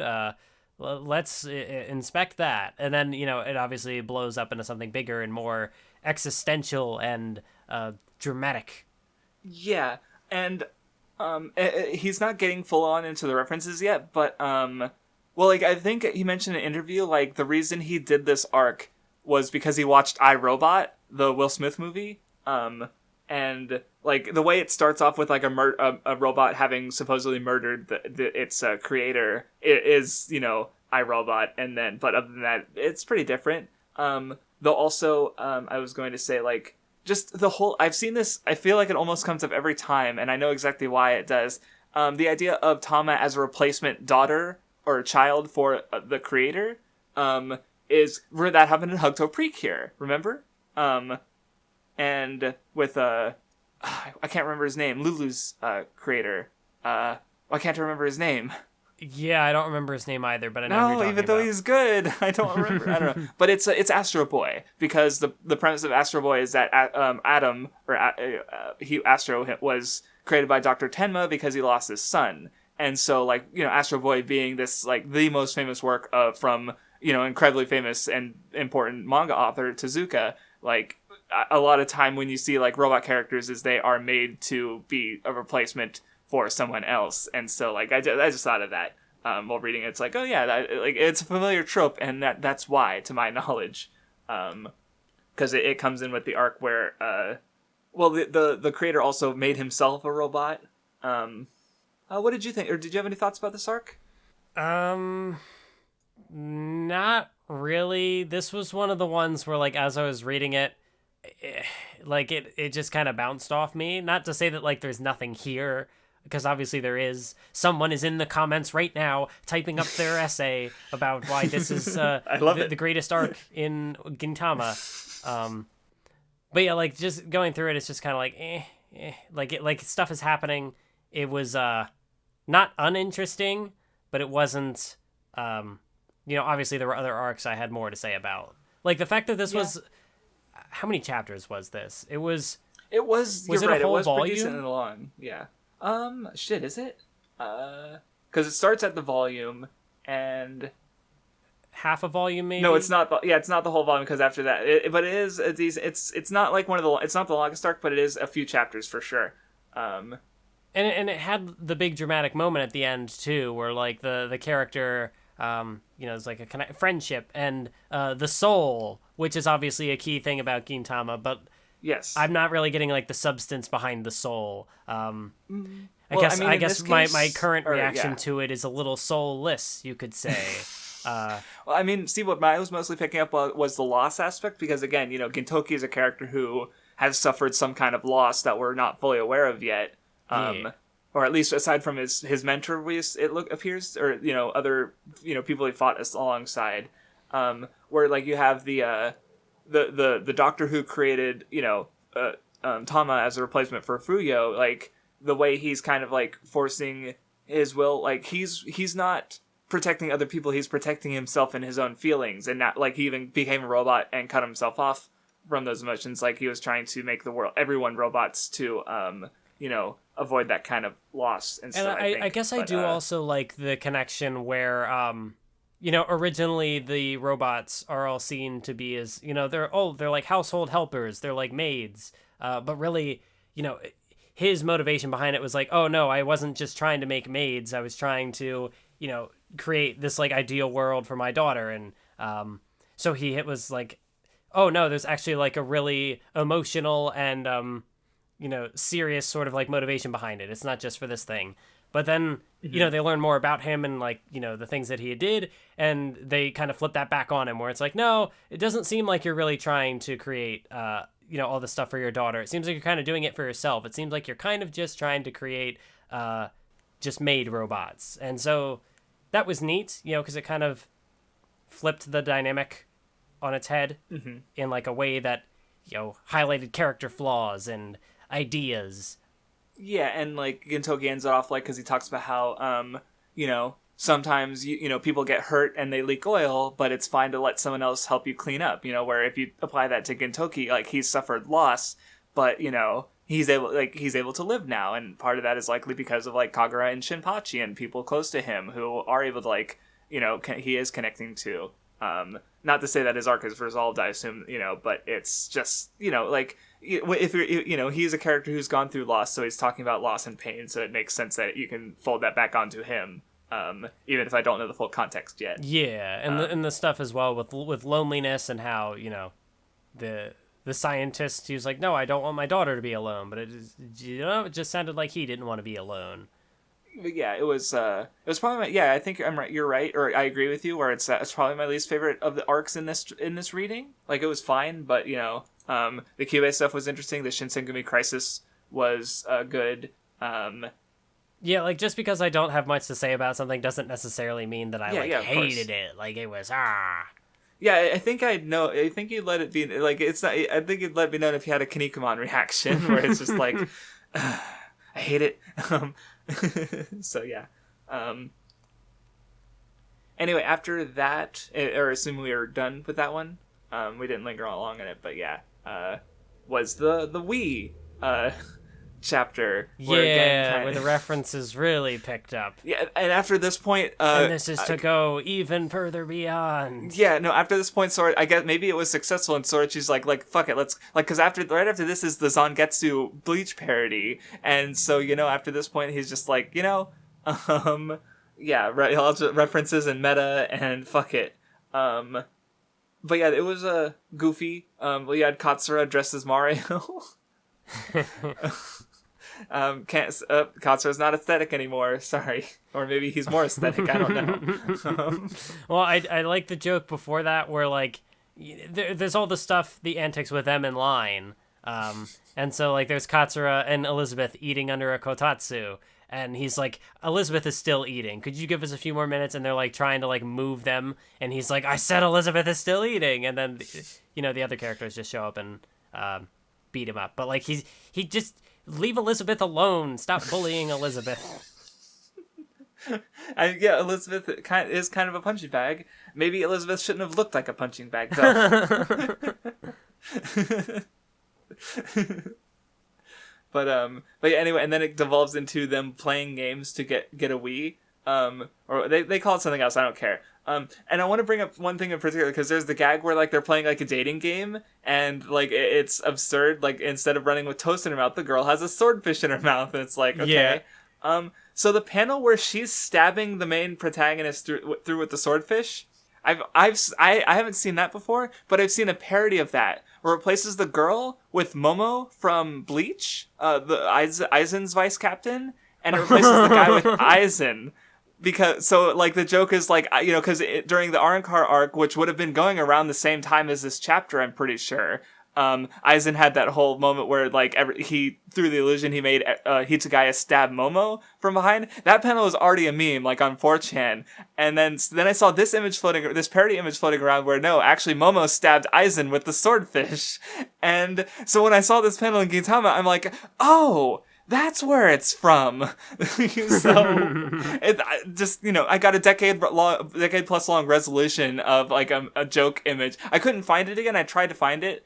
So I just wanted to share that weird trivia of just like, cause like, I guess, yeah, I hadn't thought about it before, but like I was, browsing internet and anime communities before I got into anime, and yeah, when Gintama would have been going, and so I saw stuff from it. I just didn't like, register it in the same way. Because I'm just like, I knew, I came to know Gintama was a thing, but, I saw that parody image, and I'm like, oh, Gintama. Now I'm like that, so. Also, you mentioned Katsura cosplaying as Mario, and you said something about him not being the aesthetic character or whatever, and, like, that just made me think of, like a copy pasta I've seen, like, post, or I don't know if it's a copy pasta, but it's, like, a thing I've seen, like, posted around in Twitter memes a lot. And it's just like, Katsura shows up as Mario, and in my head I'm just like, I'm proud to identify as morosexual. I am attracted to dumbasses and dumbasses exclusively. Yeah, that's fair. I also say that as someone who is a dumbass. That's relatable. But anyway, so yeah, they play the games, they lose the first rounds. Like they even get like a big moment where it's like, oh, no, you can't. No one can defeat those who don't know when to give up. But that doesn't count here, and they lose anyway, even though they seem to be finding new ways to win. But then, like, fucking Kondo gets the main character fucking arrested from the sexual assault or something, and it was idiots. There was also, there was, like, a panel of Katsura doing, like, this like, smirk, and of course he's dressed up as Mario. I feel like I've seen, like, an image of that posted before, but like in probably like the animated version with like where like it's full color. Yeah, because like something about that expression looks familiar, and I feel like knowing Gintama and like its reputation, that it's probably something I've seen posted somewhere. It's like a reaction image or whatever. There's also the bit where Yamazaki and Shinpachi are like facing off, and it's just like, oh hey, it's the two characters who are just like just like lame. And Yamazaki has the point where he's like, you and I are on different levels of lameness. Yep. Anyway, after that was they do like a whole Dragon Quest parody. I like the gag about how they all start like independently wielding like people as weapons. Like, yes. Hitsugaya, or not, wait, who Hitsugaya? Hijikata. My, like, the first syllable is the same, and we just talked about Bleach, so my brain, like, skipped on the record, like, and I don't know how that happened. But yeah, he and Gintoki are fighting over the old Nan, and then Okita and Kagura come in independently wielding their own. Like, Kagura got Satan, the demon lord, and Okita has the king, and then the punchline is that they were just like beating up people in the real world outside of the virtual reality, and then like as soon as they established the premise that like it was VR, I was like, I know how this is gonna end, because like that's always a joke with VR, is that like, oh, you do the thing in real life that you are doing in the video game, and so everybody is dead. And they're just like, Gintoki, like, he takes the like the glasses off, and he's just like, he just sees the carnage and just like puts them back on. Yep. Anyway, after that was the Zangetsu chapter, where like he puts a Zangetsu parody, but he's also like a hikikomori, and like yes. His parents come in and are trying to get him to come out of his room and stop teaching people magic skills, and. See, like, I think when I first looked at this, I would have, like, the design is obviously Zangetsu, like, but I don't know, like, I didn't realize how, like, literal it was, like, the fact that, like, oh, I am your sword, like, I am your weapon, like, the whole, like, we're this point into the story, so you need to get new powers, wouldn't it be cool if you could do these cool new moves? And I thought that was just kind of, like, a general shonen thing, but the fact that, like, the Bleach parallels are pretty, obviously the character looks like Zangetsu. He is like the sword personified. It's a good meme. Good, yes. Yeah.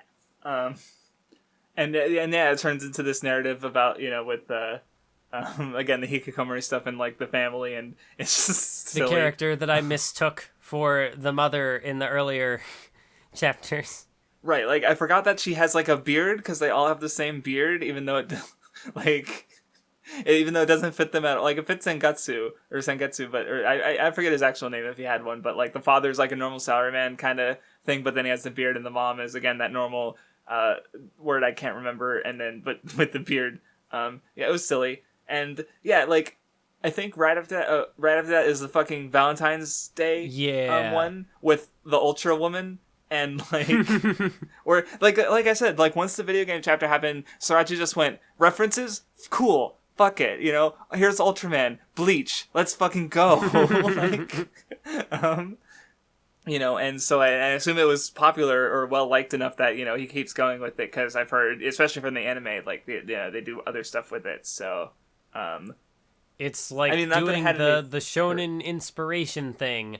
And taking pieces from its predecessors, but in a more literal sense. Like, it's not just the thematic ideas that are being reincorporated, it's also the iconography and the literal, the jokes, the memes. Yeah, and yeah, I wanted to say something, because, like, I guess I didn't notice it before for some reason, but, like, with the Ultra Woman, or the Space Woman chapter, she, like, wants to give chocolate to, or candy to a monster, and then she, like does it, and then she just kills him. Yeah. Like, which, yeah. A forbidden love between a warrior of light and a monster. I feel like the whole, like, the sequence of it, I feel like that would be, like, good meme material. Like, this is so unexpected, and then he just explodes. Well, that's what I wanted to point, because if you look at the motion she's doing with her hands, that's Ultraman Specium Ray. Yeah, so, like, she's firing her beam at him, and it kills him, which I actually didn't notice when I first read it, and I wanted to, like, I noticed, like, oh, yeah, she literally just murdered him, and so I wanted to make sure you understood that, because, again, that's a Toku reference, yeah, like, that's why when, if you remember my Toku video, I showed instances of Saya from Hooked Up Precure and Riko from Love Live both doing that motion, because it's like an iconic pose, basically, okay, and it's, yeah. So I just wanted to, like, that, like, in case you did, yeah, because I missed it the first time, and I did recognize it, so, yeah. Or I would have recognized it. Oh, so after that was the turtle, the sniper.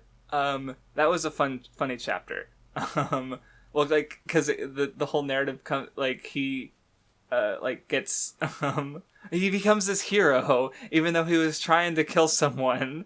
Like, he accidentally, like, broke the fall of the person falling out, and it's like, you're a hero, and he was, Gintoki's being a piece of shit. But, like, he's, like, sniping, trying to, like, he's freaking out, because he's like, oh, Gintoki, he noticed me, how can this man stand up to fear? And it was silly. Well, and I guess but I think the funniest part of it was that how it comes in, like, a couple chapters later, when during the trial, where, like, they break, because he's defending Hasagawa for being, I think, sex stuff comes up, or smut comes up, and then as a character assassination of the lawyer Gintoki, he's like, yeah, but you were peeping on a girl a couple chapters ago. Like, they used the Shonen Jump volume, the chat, and as evidence in the, like, hold the fuck up. You can't do that. Like, that was funny. Yeah, what was the thing, the translator's note in the Kinikuman thing, where it's like, oh, see, it exists in universe, no manga. I mean, like, obviously Kinikuman would have done it before Gintama, but that didn't seem to be what the translator's note was alluding to. It was just saying, like, in general. So take that, whoever translated the later volumes of Gintama, you fucker.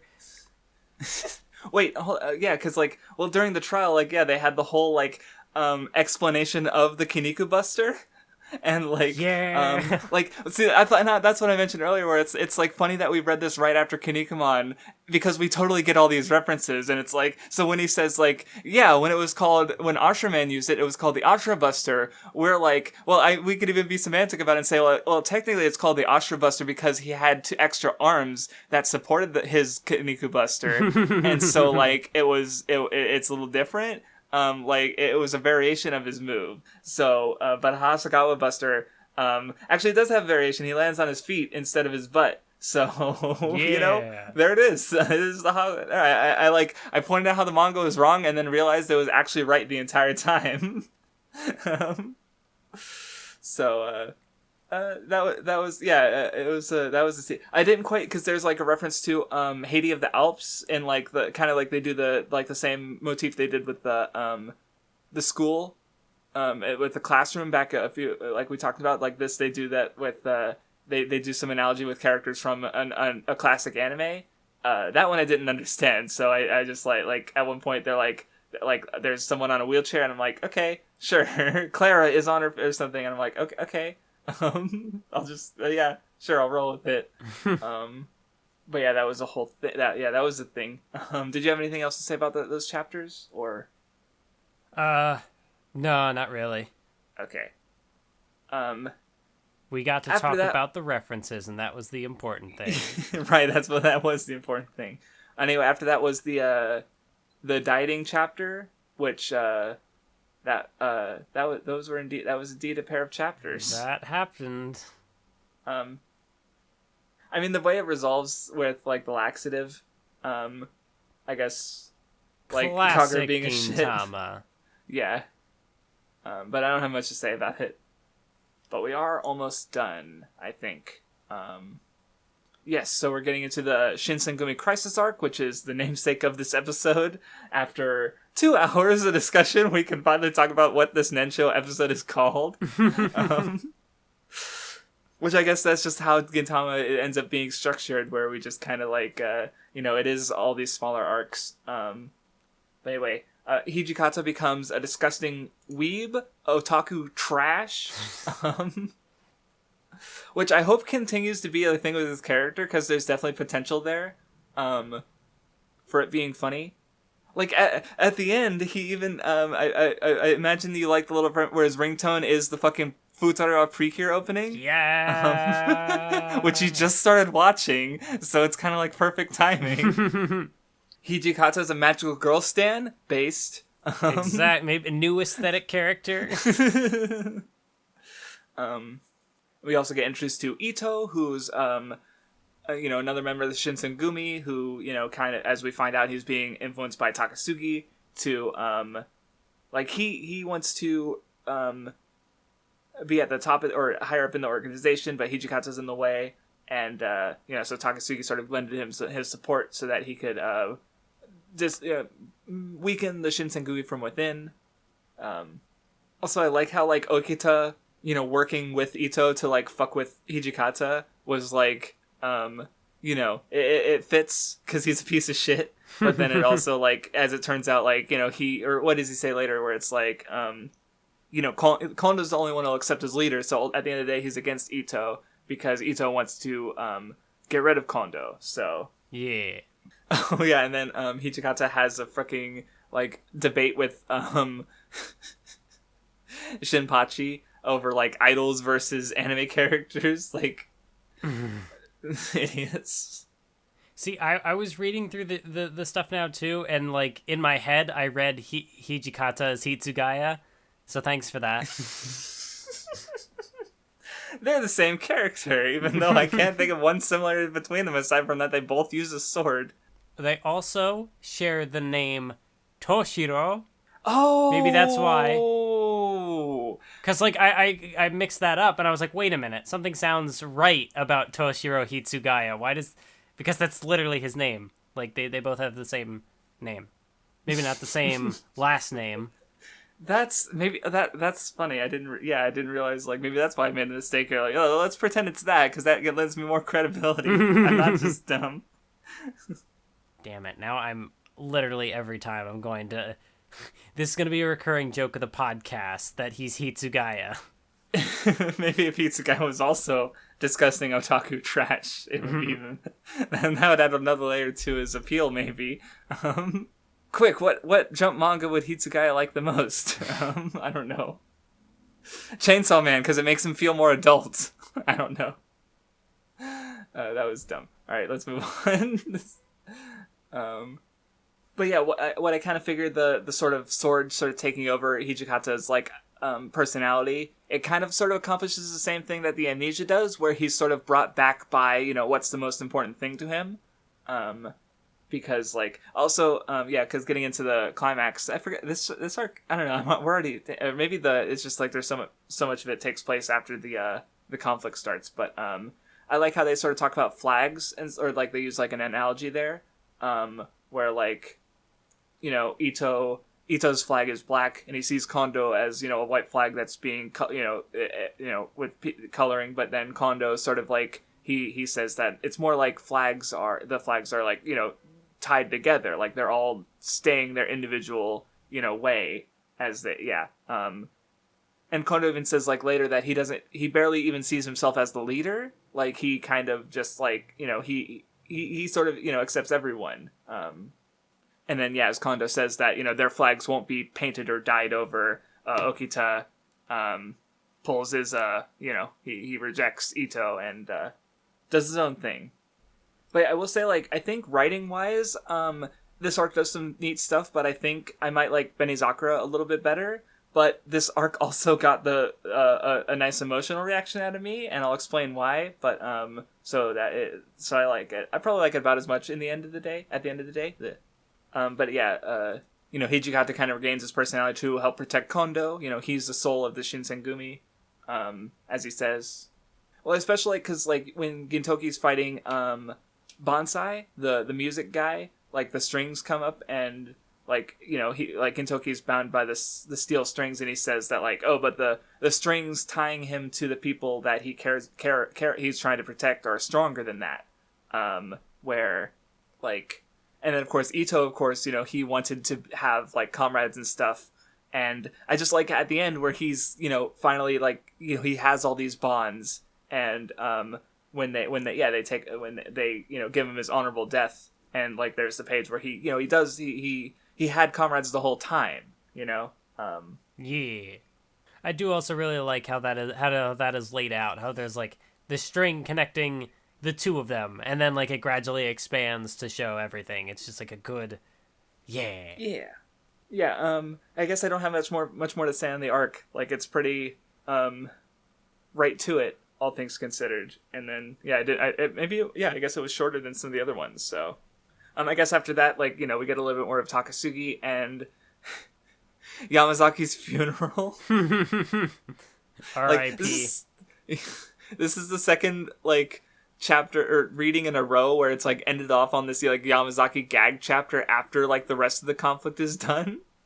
Did you think he was going to be dead for even a second, by the way? Because no. I kind of like I didn't either. It's very similar to like I mean, maybe it wasn't right at the start, but it's similar to like the Katsura getting struck down at the start of Benizakura. Mm-hmm. It's like it's too sudden. There's not enough gravitas to it.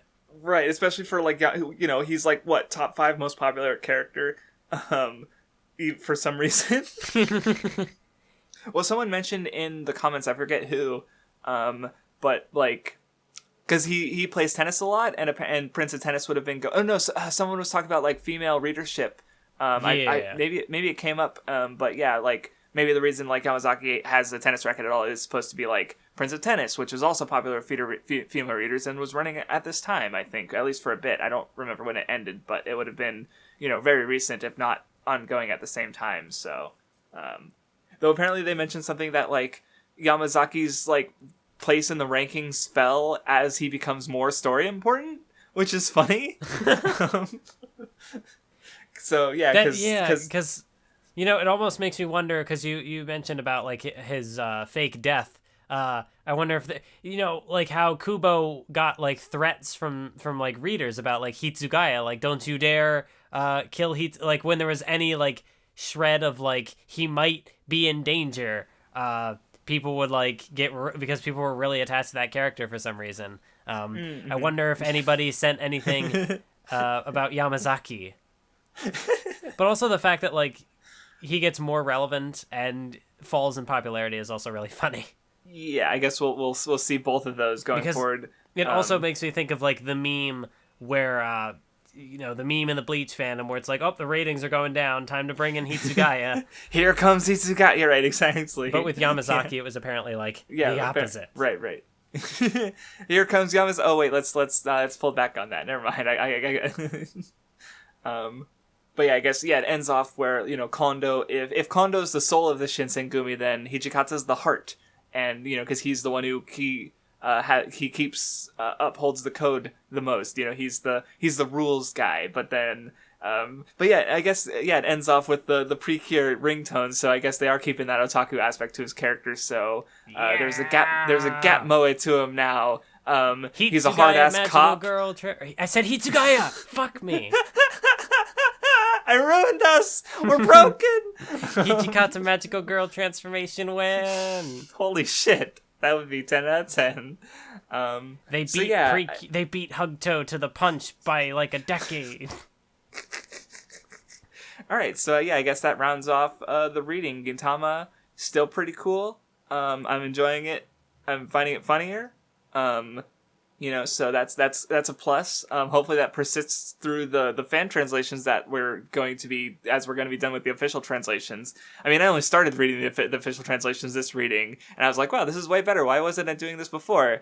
And it's like, no, I only have like less than 3 volumes left, or 4. So, yeah, sad. But anyway, any final thoughts?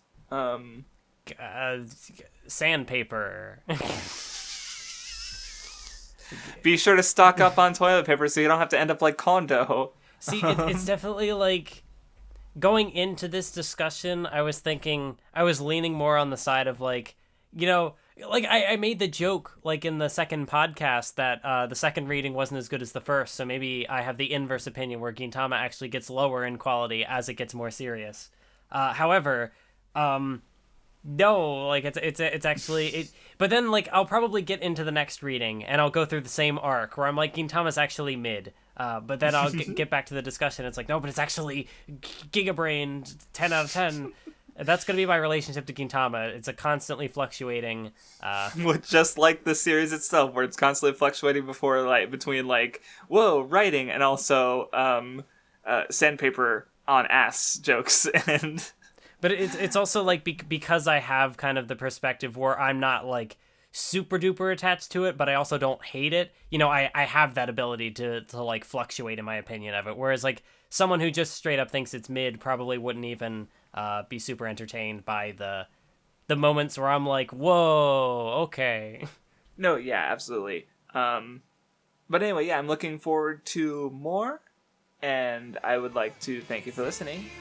And we will see you next time.